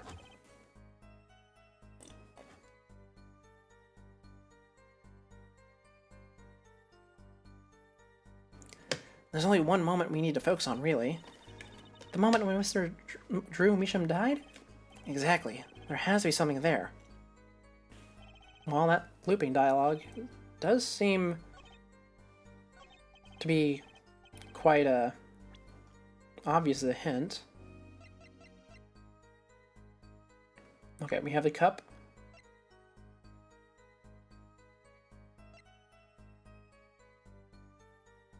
Yeah, I think the cup is really the only thing.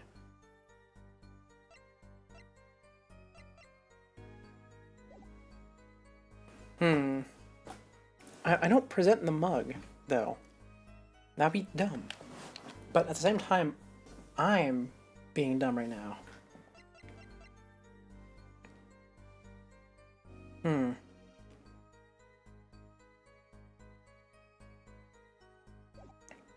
hesitant to do this because there's no, like, agree points like there are in other mystery games. I can only find the flaws.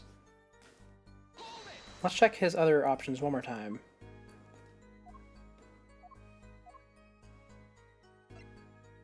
Check the moment of death. Right, we've already done this dialogue. Let's have this one come out. I must say, this last trial is sort of going all out. Putting aside the fact that we got 2 new mechanics, right? This like investigation mechanics right at the start, even if one of them was a repeat of a previous one. The fact that they did that and also have this multi-press, like one dialogue has 3 options in it. That's a lot.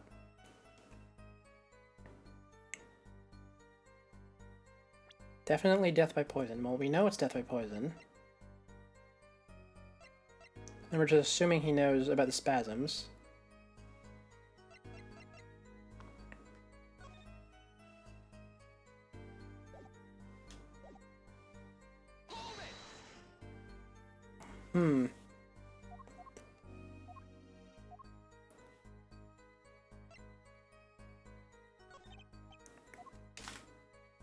Wait, did he take her coffee?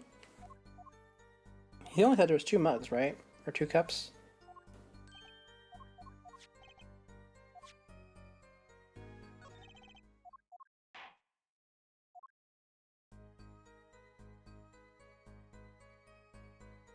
You drank the coffee too.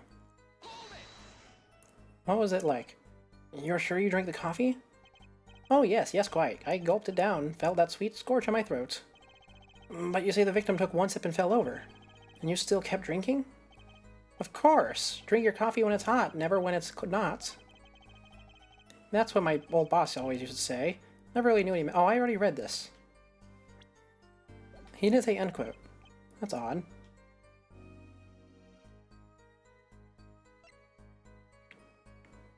I really feel like the moment of death is the important thing, but I don't know what I would press on it. And there's no chance I'm going to a guide this early. I've had to do that once so far, and I would not like to do it again.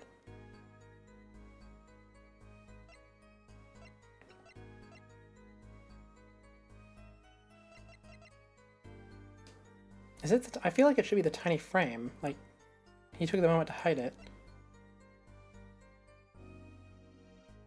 He might have opened the envelope, but I doubt it.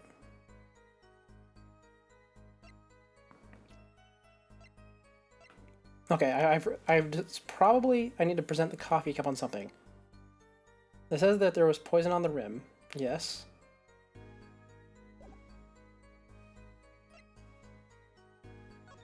But everything he says is correct, so what would it be? There is a contradictory point here, because the looping dialogue suggests it quite strongly.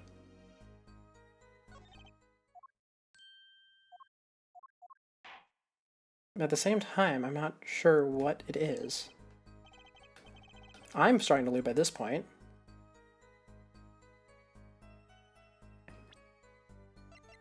I want to present the coffee cup. I don't care. Really? It's the coffee? No, it's not. It's the... Wait, it is? Excuse me? Why is it the... Oh. I get it. I did this... I presented the autopsy on it because I argued that it was a paralytic and he should not be shaking about. I should have presented the cup on it. Why the... Why? Why the cup? Oh, wait, no. That's not what this is. I'm deluding myself. He had 1 sip, if that. The next moment he was on the floor. Oh. I'm quite embarrassed. Especially since I actually have people here today. So, the reasoning, I'm going to say this out loud, is because it takes up to 15 minutes for the poison to affect him. Not to mention, the coffee cup was not spilled. Alright, now that I've cleared my name somewhat, let's move on. You know what I have a problem with? A particular property of the poison used, atroquinine. Oh? Prosecutor Gavin was quite clear about the poison. A lethal dosage of 0.002 milligrams paralyzes the central nervous system. If you drank that, even you, Mr. Justice, would be reduced to a quivering pile. Why are you using me as an example? Unfortunately, we weren't told everything. There was a vital omission in Prosecutor Gavin's information. An omission? Atroquinine is as virulent as he says, but death doesn't come upon ingestion, not immediately. That's because atroquinine is slow-acting. Slow-acting? What? According to the forensic scientists, it's one of the most virulent poisons, but it's absorbed into the body astonishingly slowly. It takes at least 15 minutes from time of ingestion for adverse effects to show. If we suppose that the moment Mr. Misham slipped the coffee was when he sealed his fate, then he would still have had time left to enjoy his last cup of joe. Whoa, this guy is skinny. Order. What's the meaning of this? If what the defense says is correct, why, that contradicts the entire testimony we've just heard. Well, Mr. Brushel, anything to say on the record? Slow acting. Slow act. It was virulent, all right. Even then, it had already begun digging its claws into the journalist. He's working on his scoop. It's Brushel, yeah? Herr Brushel, let's take a trip back down memory lane. Huh? Did the victim really die the instant he took a sip? Think it over. This is vital. You know what I think? I think that was a not-so-subliminal suggestion, end quote. I admit, it does cause a problem if he died when you say he died. I'd be forced to say auf Wiedersehen to my simple case. And you would be forced to say farewell to your article. Come again? You can't write a story based on conjecture, can you? And as the case drags on, other reporters will pick up the scent. And you will be forced to kiss your exclusive scoop goodbye. Scoop. Look, wait. Just wait a second. Just 1 second. We're waiting. Out with it. I think I just recalled a so-called important detail. Revival of recollection, end quote. Story survival, end quote. Attorney utterly confused, end quote. Actually, I did notice something when I visited the studio. I'd heard of poison that takes its sweet time, see? But not what I've been saying for the last few minutes, apparently. Mr. Brushel, are you saying you noticed something that explains what happened? You bet I am. The antidote for a poisonous contradiction, end quote, you might say. Or I still have no idea what you're talking about, end quote, I might say. I figured it out, but only after an in-depth interview. See, thanks to my journalism skills, I know who poisoned the coffee. Order. As far as I can tell, the witness is standing by his testimony. That Mr. Misham died— oh, that's Misham, isn't it? Not Misham. Mr. Misham died the instant after he drank. Of course I'm standing by my testimony. And my dream of exclusive rights to the story. Ah, I suppose there was too much to hope for. What was? Of course you wouldn't choose a simple case. Not him. Him? Phoenix Wright, who else? Achtung, Herr Brushel. Report for us if you would. What is it that you noticed? This court is a critical trial of the jurist system. I'm afraid no room for doubt is permissible. You will testify to the court about what you noticed.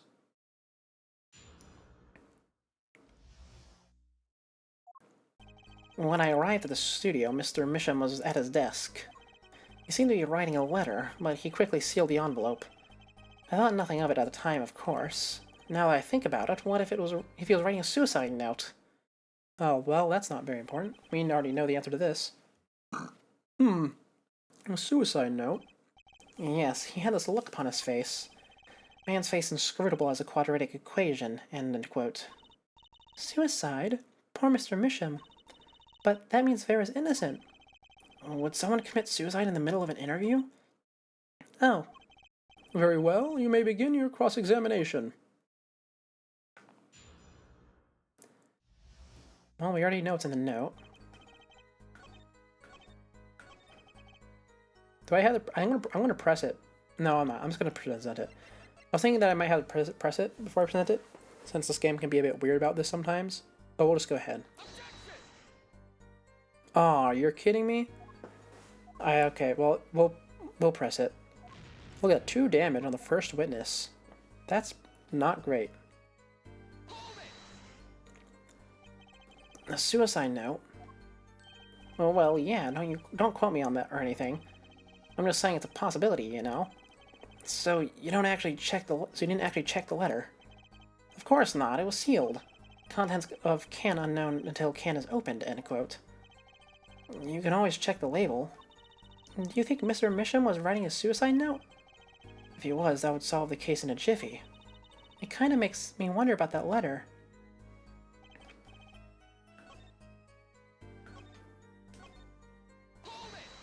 Okay, what is it then? Well, I know I had to present the letter, but I don't know where to present the letter. So he put the letter away when he saw you? Early reporter gets the worm, end quote. That's my secret. I'm not sure I follow. It's the night of the interview. I arrive 15 minutes ahead of schedule. The handle turns, the door opens, and I barge in.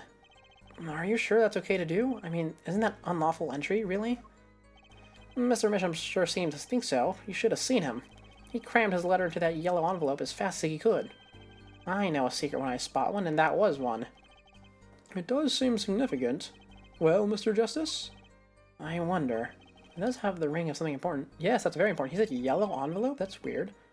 The defense finds this testimony vital, Your Honor. Very well, please add it to the testimony then. Why not? My account comes free of charge. Alright, well, let's go ahead and present. As it just so happens, there was a single letter in a desk drawer at the scene. In a red envelope. What? Prosecutor Gavin? Yes? Was a yellow envelope found at the scene of the crime? Unfortunately, no. But Herr Forehead? It's easy to mistake the color of an envelope. I guess, but not this envelope. You see, it was postmarked already, 7 years ago. Well, Mr. Brushel? I can explain that. Drew, right, he wanted to give that letter in an letter in an envelope pronto. Get it out of sight of my beady eyes, right? So I grabbed the nearest envelope and crammed away. And what about the whole red and yellow envelope contradiction, Shump? Well, Mr. Justice, have you anything to say to the witness's claim? That night, the victim put a letter he had been writing into a red envelope. I mean, it is possible he had opened it already. It's entirely possible. But, Apollo, we checked the contents of that envelope yesterday, didn't we? Oh, you're right. Oh, wait, no, I'm misreading this. That's terrible. The answer was clear if only I had given it a little thought. Yeah, you're right. I should have given it thought. As it just so happens, the defense team investigated the contents of this envelope with, the assistance of a forensic scientist. What? Note that this letter is addressed to Drew Misham. No? Why would he address a letter to himself? Let alone send a suicide note to himself? I've been scooped. Order! Order! Order! Mr. Brushel, can you explain this to the court? Oh my, how could I have forgotten? I suppose this happens to the best of us. Reporter gets old, forgets lots, end quote. I'm still waiting for an explanation, Mr. Brushel. Well, that's the thing, see? After he put his letter in the envelope, Mr. Misham sat there searching his desk drawer for something. His desk drawer? Yes, a stamp, a so-called postage stamp, end quote. A stamp? Whatever for? Well, to mail his letter, what else? And then, well, yes, I think I saw him put his letter in his letter box. Yes, it was a yellow envelope, and he put it in that box. Well, apparently this yellow letter has nothing to do with the case. Oh, how I wish it did. Just think of that word, suicide note. What a story. Star writes suicide note in front of reporter, falls, end quote. Ahem. As I was saying, that has nothing to do with this case. That said... Yes, Your Honor? It makes me wonder about the contents of that red envelope.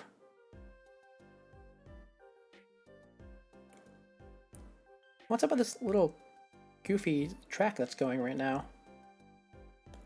Seems a bit out of place. $100,000 is quite a good deal of money. So, this was from 7 years ago, yeah? So, am I finished? Here, I mean. Am I finished here? I was thinking of, going home to start writing.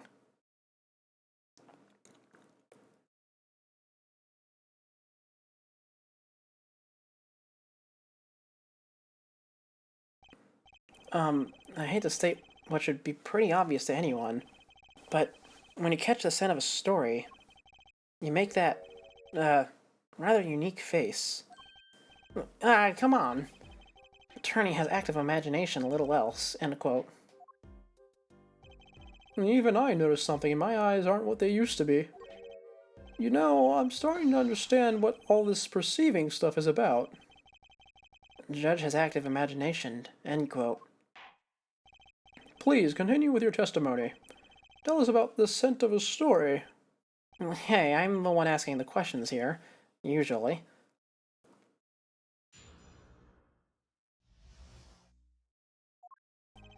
Actually, it took a bit of work to get a thumbs up on the interview. Reporter leverages story, gets his interview, end quote. The story concerned a certain case from 7 years ago. That red envelope probably had something to do with it. Say what you will, but Drew's talent was without compare. So you threatened to go to the press with this story? That's how you got your interview? Blackmail? Well, yes. I mean, no. He wasn't exactly black. I mean, I'm not... Something wrong, Mr. Brushel? Look. This is my story, my tidbit. Journalist info is livelihood, end quote. I see. While you have me chatting away in here, what's going on out there? What if some Wally Wordsworth or Sally Scooper gets wind of my story? I could be going to the press while I'm going to waste. The court feels your pain, Mr. Brushel. Mr. Justice, let's pick up the pace. A certain case, 7 years ago. Wait, 7 years ago?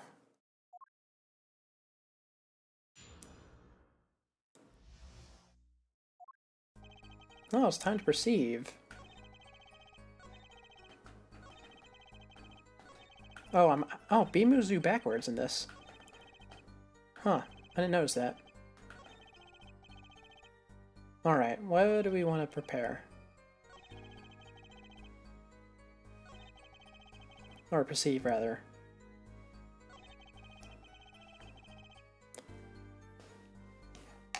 Do we have to press to get a new thing? We've had to do that quite a few times already.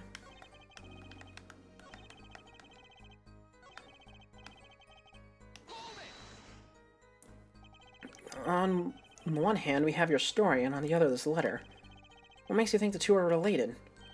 Oh, I was just saying it's possible. Call it reporter's intuition, end quote. Hey, I say a lot of things. You're gonna have to pick all of them apart. Be my guest. All of them? No, just the incredibly suspicious ones. I see. Anything else to add about Mr. Misham?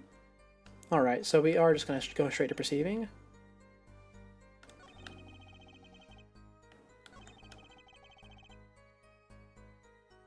Or maybe not. Maybe we can ask him about this case.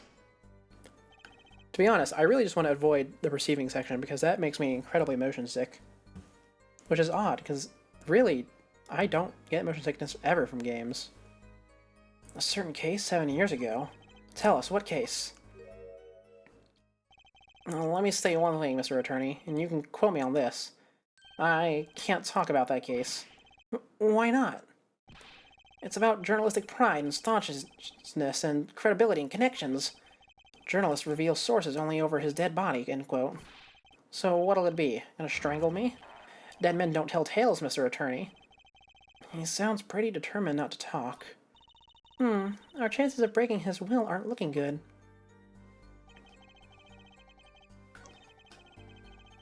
Alright, well, we're gonna try and perceive. Let's try to actually be able to pay attention and not, like, get horribly ill.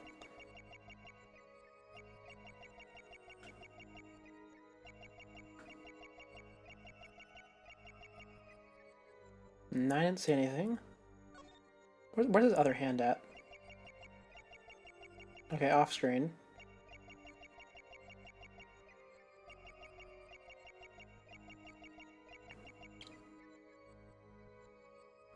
We'll go on to something else.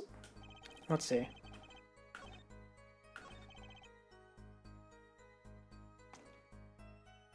Hmm. No, let's try it one more time.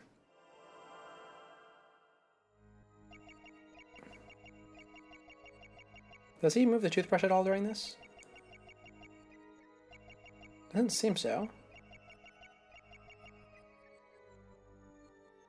Okay, we'll pass on this.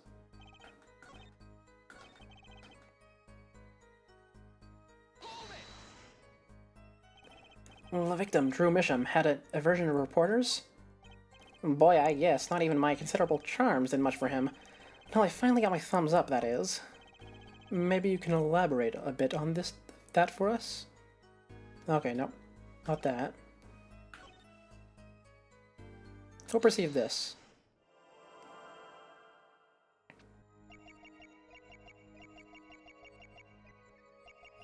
He's not gonna like wiggle his ears or something, is he?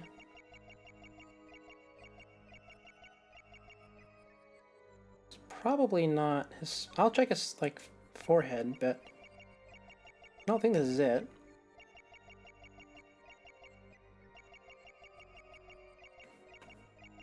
No, that's not it. Alright.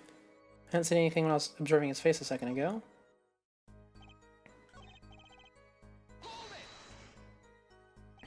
Just how amazing was Mr. Misham's talent? Huh? Ooh, me boy, I mean, hey, he's a star, man, a star. The flow of his brush is like a great undulating river across the canvas. Artist paints lights up studio like sun, end quote. This guy is full of wacky gestures, but that one just now is wackier than usual. He looks kind of nervous to me, Apollo. Definitely. I'm sensing something different than before here. Maybe it's time to bring out you-know-what. That testimony left a bad taste in my mouth. It all makes sense. Nothing jumps out as ridiculous. I wonder what this story he's talking about is. It must have been pretty good to get an interview with a famous recluse like that. Something powerful enough to draw Drew Misham out of hiding. I wonder. Maybe it had something to do with what Mr. Misham's art. Oh, is Mr. Misham not good? I mean, I kind of figured that, but I sort of overlooked it because, I mean, that seems pretty obvious. He has the technical skill, but he probably didn't find success.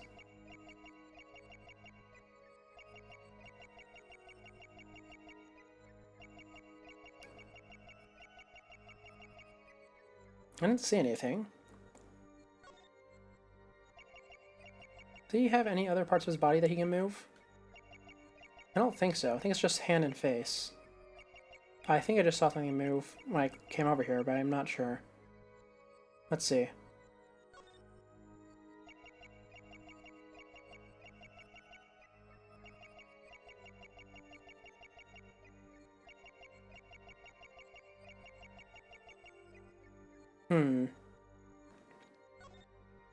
These are always the sections I struggle most with.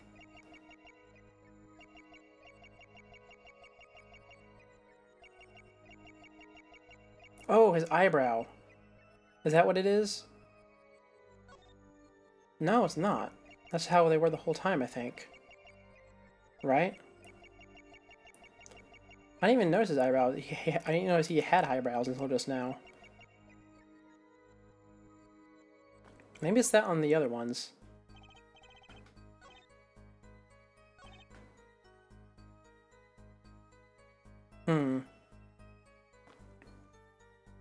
Let's see. So it's not the first one, obviously. Probably. I mean, I suppose we can check it. I mean, this is the only, I think, unique, like, position he stays in. No, it's not.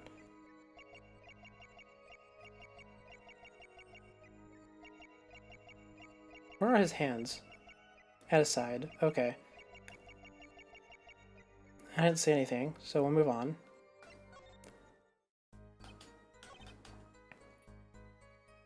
I wonder if this would have been easier if I did it on the DS. I mean, obviously the camera, well, not camera, but what you guys are saying would suffer horribly if I did this on the DS. Since I don't have a capture card that works with it. But I wonder. I suppose I could go, like, speed through, see if it screens any better. I doubt it, though.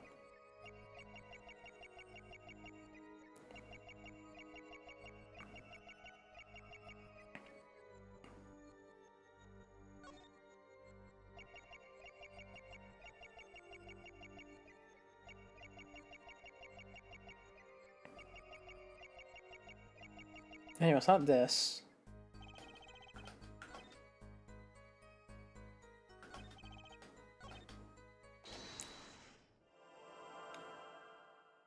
I've almost made it through all of them, and I'm still no closer to figuring it out. This is problem. This trial has just been issue after issue after issue for me. Yeah?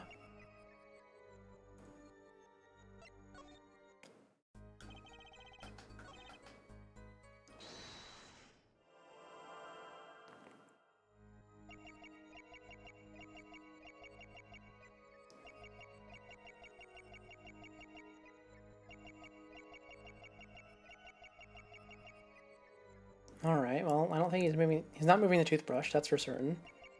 Right? Nothing going on with him swallowing. No ear wiggling. Nothing with his... Oh, is his... Maybe his nose is twitching.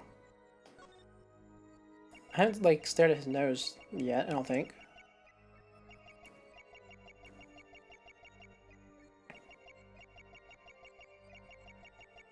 No, it's not that. His eyes didn't move at all either. And we're assuming it's not his eyebrows. Is there anything it could be on him that I can see else? Hmm.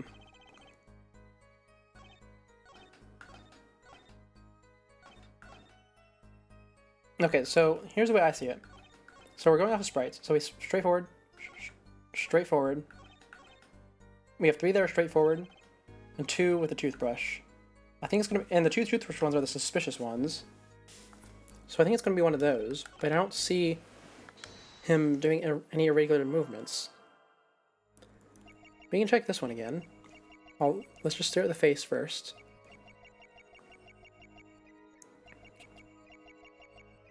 I didn't see anything there.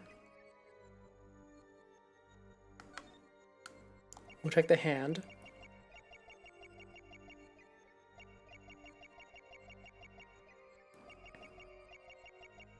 You know, at this point I'm tempted to get it wrong to see if Trucy gives me any tips.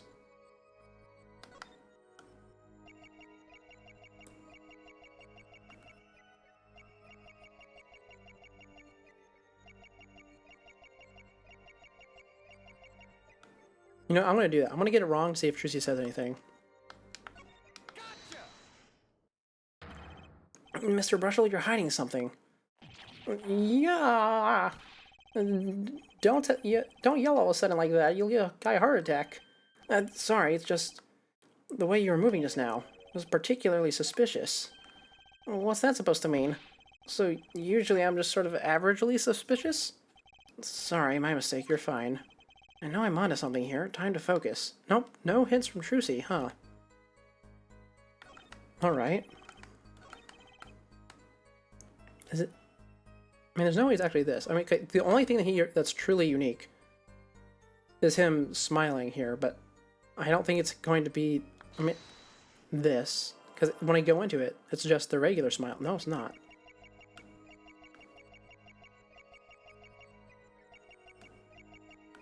Well, his hands are still at his side, right? Yeah, they are. There's nothing special there. It's just him giving his weird smile.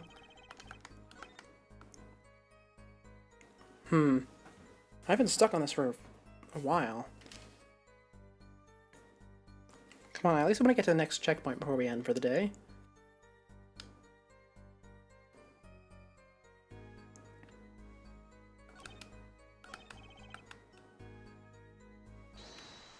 I feel like it's this one, but I'm not sure what.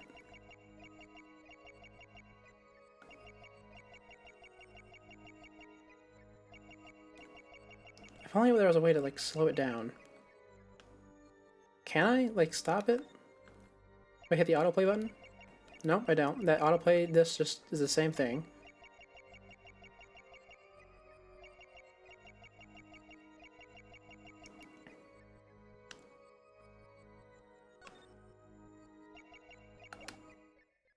What is it? I think I'm actually gonna have to get the guide out. I really hate to do this. You know, if I can't figure it out by 3 minutes. 3 minutes is the time I'll give myself. Oh, that was the wrong button.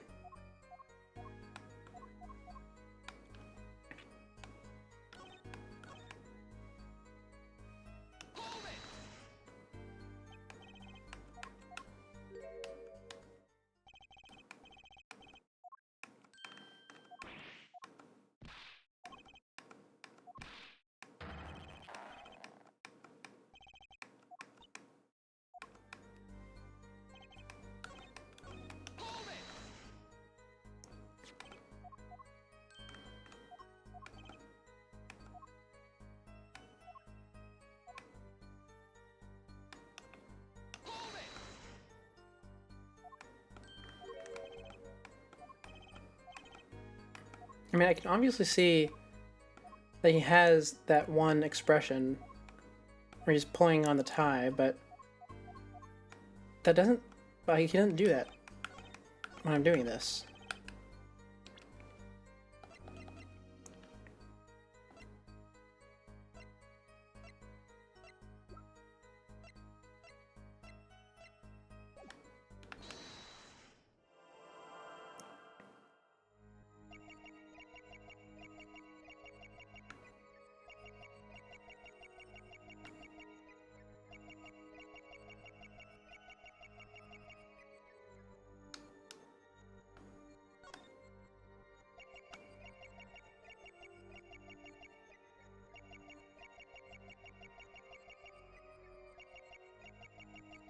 There's nothing with a tie.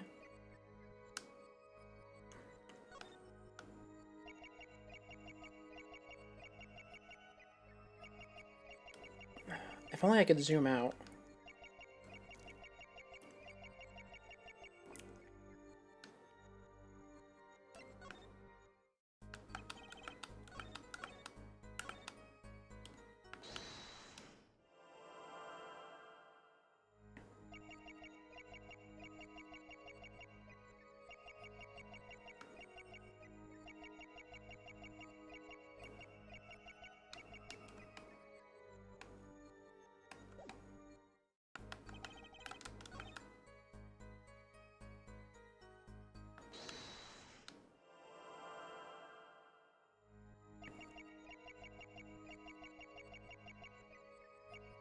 Come on, what is it? I gotta find it. I'm almost out of time.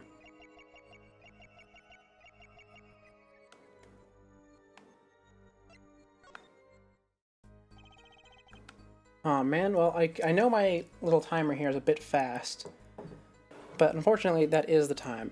So I'm going to check the guide. Man, okay, well, that's one use on the guide so far. Let's keep that in mind going forward. Let's see.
Okay, well it is on the last statement, which is what I thought.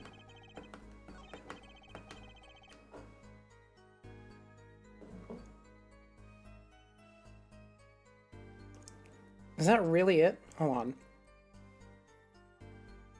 Let's see. It's not on a part of his body, it's actually moving, yeah?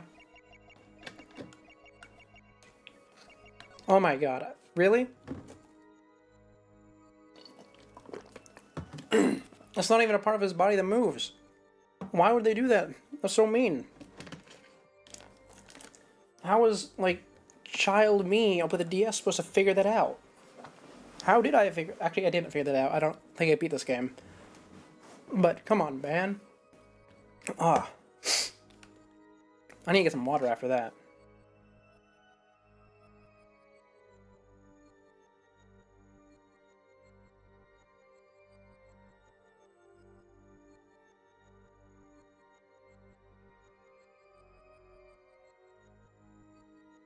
Alright, I'm ready.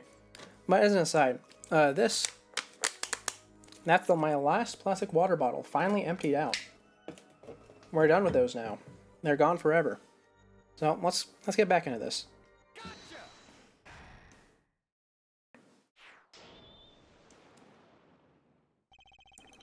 Sweat much, Mr. Brushel? Yeah, well, a man can't help his glands, you know. It's more than that. When Mr. Misham's talent was mentioned, you suddenly began to sweat buckets. You're hiding something about his talent. What? That's ridiculous. Evidence time. Let's show where Mr. Misham's true talent lie. It just so happens that I have evidence showing the talent mentioned in that letter. Ugh.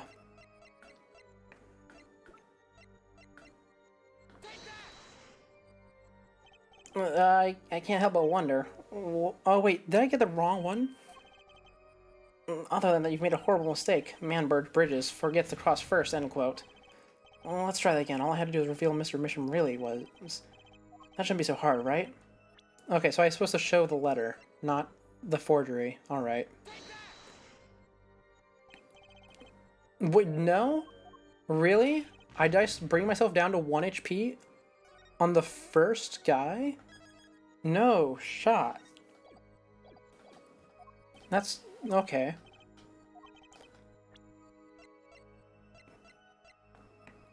Do I show the hidden painting then?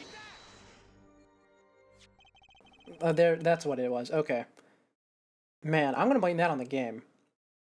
This painting was found in Mr. Misham's studio. There are 2 problems with this painting. The first is that it wasn't painted by Mr. Misham.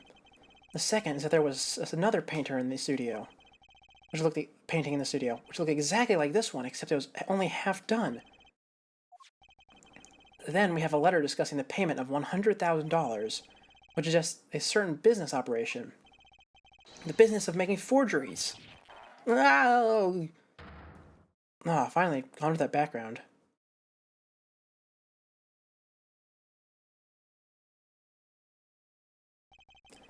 That is all, Your Honor.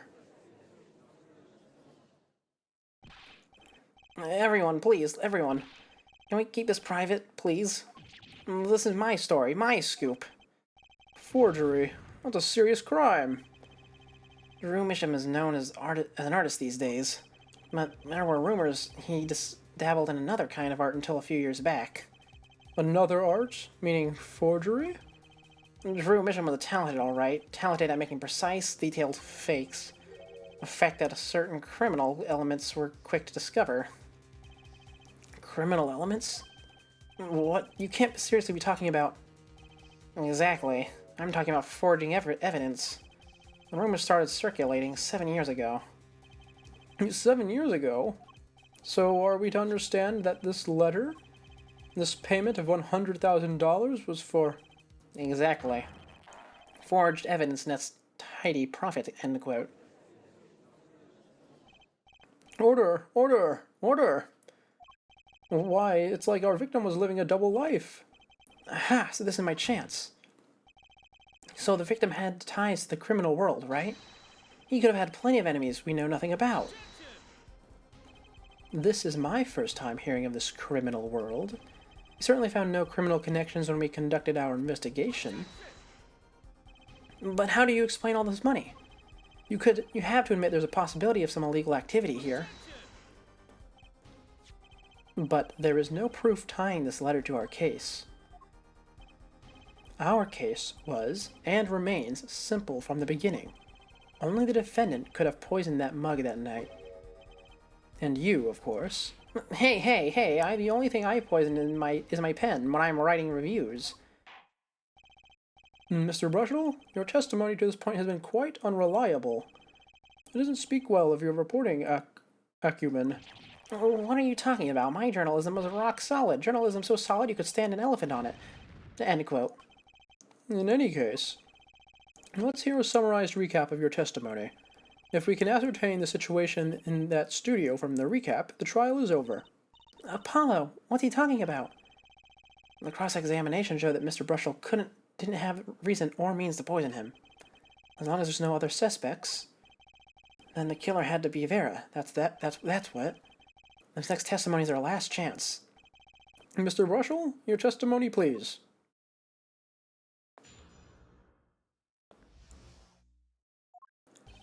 The only other person in that studio that night was the defendant. It was Vera who poured the coffee. She admitted as much herself. The only thing that touched Drew's lips during the interview was that mug. Nothing left that studio after he died. Nothing. Clearly, the only one who could have poisoned him was his daughter. A nice testimony. Clear, succinct, and without room for doubt. Aw, shucks. You really think so? I believe this clarifies the situation that night. Very well, Mr. Justice. You may begin your final cross-examination. Right. Why are you assuming this isn't the last one? I still have a chance. And I still have one more trump card left to play. And I won't let this trial end until I use it.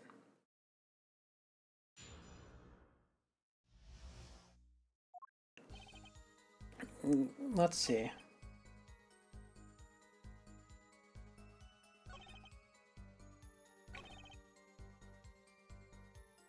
Nothing left that studio after he died. That seems significant.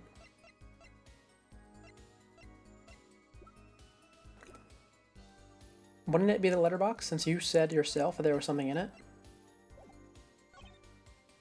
We'll press this first, and then we'll try. Not one thing, you're sure? Yep, sure as can be. Well, with one exception. One exception? What? Journalist Sparks Brushel does interview, leaves studio, end quote. Come on. It's a joke, get it? Not funny, I know, but still. Did something leave the studio that night? Why does that sound familiar? Why have I heard something like that before? Now that we've proven our witness is a comedian of sorts, I'd like to turn to our defense attorney before returning to the testimony. You have any idea what, if anything, might have left the studio that night? I think one thing might very well have left the studio that night, actually.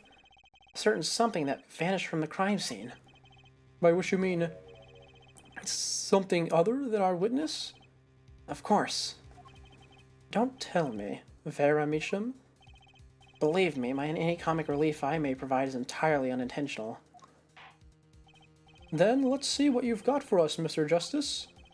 Well, this thing wasn't at the scene of the crime, so I can't show it to you. But I do have evidence that shows how it could have been taken from the scene. This is the only link between that studio and the outside world. A letterbox. What did Mr. Brushel just tell us? When he entered that studio on the night of the murder, the victim had just finished writing a letter. Yeah, I said that. And yeah, it was true. Furthermore, you went on to tell us that he put the letter in a yellow envelope and put it in the letterbox. Ah, but that very same letterbox was empty. In other words, that night, the yellow envelope disappeared. Ah, yes, intriguing. So an envelope has disappeared from the scene of the crime. Of course, this changes nothing. Huh? He has a point, Mr. Justice. What we're trying to figure out here is how the poison got into Mr. Meacham. Is it really important that this envelope the witness says he saw disappeared? Well, if it did disappear, then something did leave the studio that night. That seems very important to me. Very well, then. The witness will add this to his testimony. You got it. I still think this fails to change anything, Herr Forehead. I wouldn't be so sure. A letter disappeared from the crime scene that night. This is exactly the opening I've been looking for. Alright. I'm going to save, just in case. I'm perfectly fine with saves coming in this game. Let's see, think it hardly matters. Well, we'll press that first. Nothing could be more serious than an envelope disappearing from the studio. And you are hiding that fact from us. Yes, well, actually. I don't argue the possibility that a letter disappeared from that studio. But Herr Forehead, isn't there a much more serious question before us? Right. How Mr. Measham was poisoned, I know. But Mr. Brushell's testimony has changed, which means the facts of the case have too. What he's told us means something entirely different now. I'm starting to think. Let's keep thinking, Apollo. Let's see.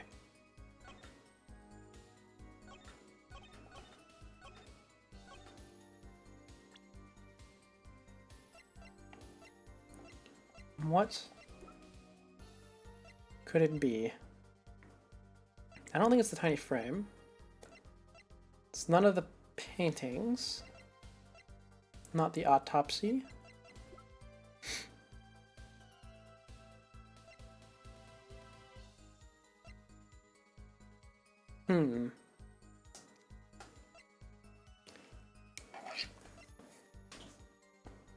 What could it be? A letter was put in the post from the studio, but I hardly think that matters. I know you hardly think that matters. But clearly this is important somehow. Well, let's do this process of elimination. Not this, not that, not that. Definitely not that. Not this. No. No. Potentially. Potentially. Potentially. No. No, no, no. Okay, we have 3 things it could possibly be.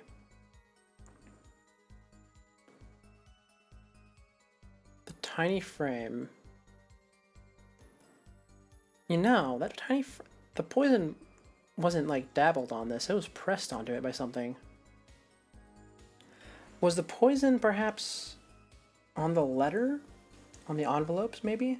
And it got pressed onto this? No, that doesn't make sense.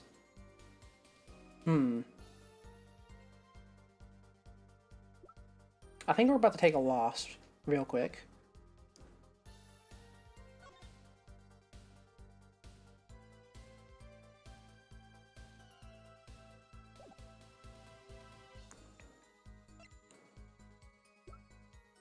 Yeah, I think I'm going to take the loss by presenting this, just to see, just to satisfy my curiosity. Yeah, okay, that's a loss. Got it. Just wanted to check.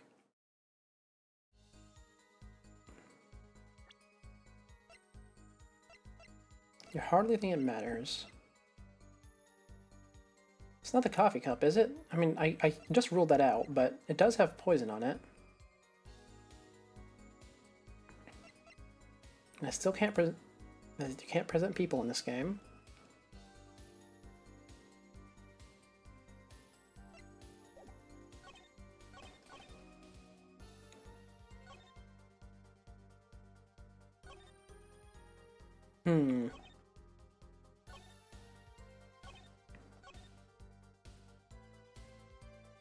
Did the poison have to enter through the mug? I don't think so.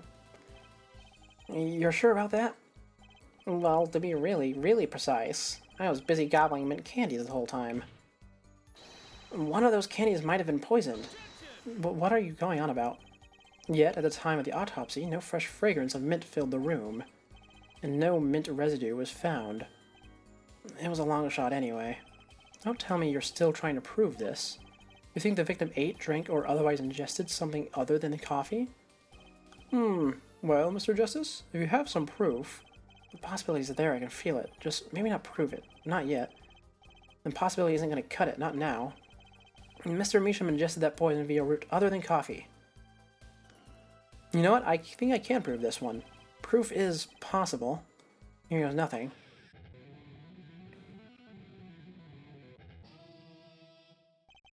You do understand what we need, yeah? Proof, Herr Forehead, not possibilities. Ah, but you forget, Gavin. We are doing this with the jury system, not the usual system. Possibilities are all I need. Of course, and Prosecutor Gavin, I hope you understand. I'm ready to give you that proof. What did you say? I have proof of the disappearing envelope. I saw him writing a letter, I did. Which was picked up by the mailman, I assume? Of course, which means that envelope had a stamp on it. A stamp? Ah! As we all know, stamps come with dried glue on the back. In order to use the glue, you had to wet it. By licking the stamp. Oh, I didn't even put that together. Apollo, for the first time in this entire game, put something together before I did. Dang. Good job, Apollo. I've been like trash talking you in real life to myself. That's a good job. That's all I had to say. Feh. No one worth talking to actually licks stamps in this day and age. Even if you... What? Wait a second. What else would you do? Is there something else you do instead of licking stamps? Even if you wanted to talk to him, you couldn't. He's dead after all. Okay, so he licked the stamp, but wait. How does that explain the atroquinine on the rim of the coffee mug? If he licked the back of a poisoned stamp, the poison would get on his tongue, yes? What would then happen if he put the coffee mug to his mouth, Those traces on the mug weren't the killer's doing. It was the other way around. What? The coffee mug didn't poison Mr. Measham. Mr. Measham poisoned the coffee mug himself. Order! Order! Order! But that doesn't... does it? Recall, if you would. Atroquinine is a slow-acting poison, yes? The poison entered his body when he put the stamp on that envelope. But his time wasn't up until the very moment he touched his lips to that cup of joe.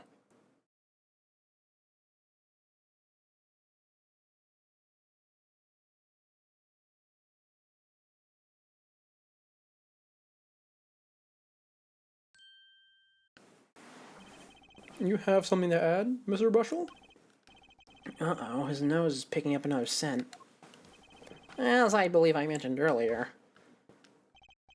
Well, that's the thing, you see. After he put his letter in that envelope, Mr. Measham sat there searching his desk drawer for something.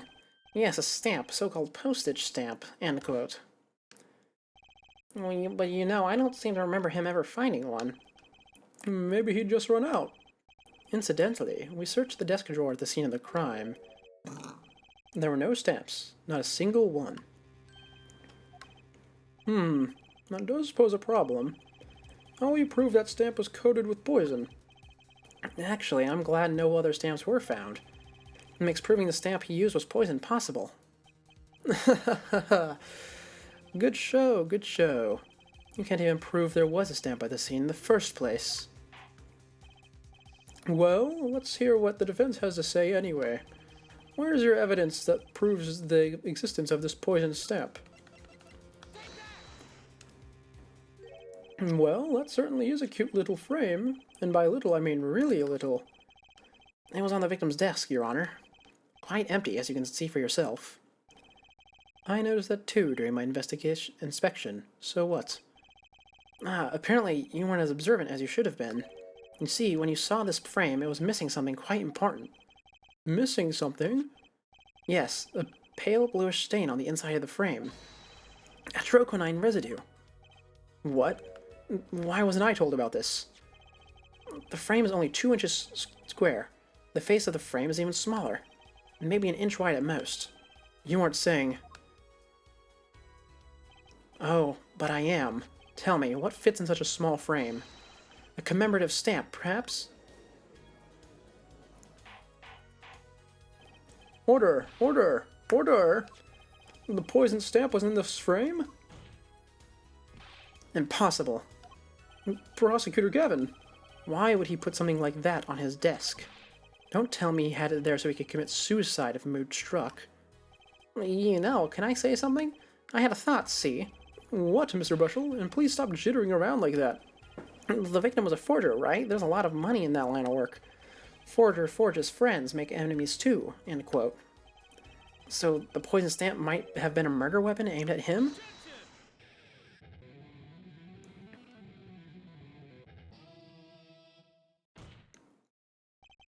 Oh, rich. That's rich. Leave the ridiculous flights of fancy to the Gaviner's Songs lyrics, please. Finally, something we agree on. The stamp was a murder weapon? Nonsense. Murder is a simple business. Who would go to such lengths? No one. Oh, I disagree.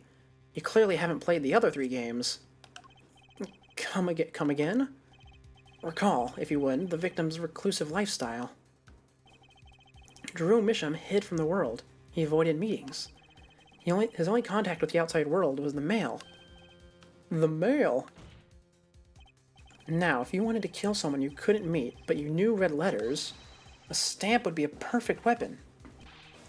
Ridiculous. Where's your proof? I want proof. Show us evidence that this poison stamp was sent to him as a murder weapon. I might not have evidence, per se, but things are finally starting to come together. What is it, Apollo? Your fists are trembling. I think I know what happened. I don't believe it, but I can see it. I think I know how Mr. Measham was killed. Well, fill us in, Mr. Justice. A certain piece of evidence points to the truth, Your Honor. I can show you how someone with the intent to kill sent Mr. Measham the stamp of death. Ooh, I'm actually not sure on this one. It's not... Is it the business card? It could be. Well, if we're looking on how he received the letter,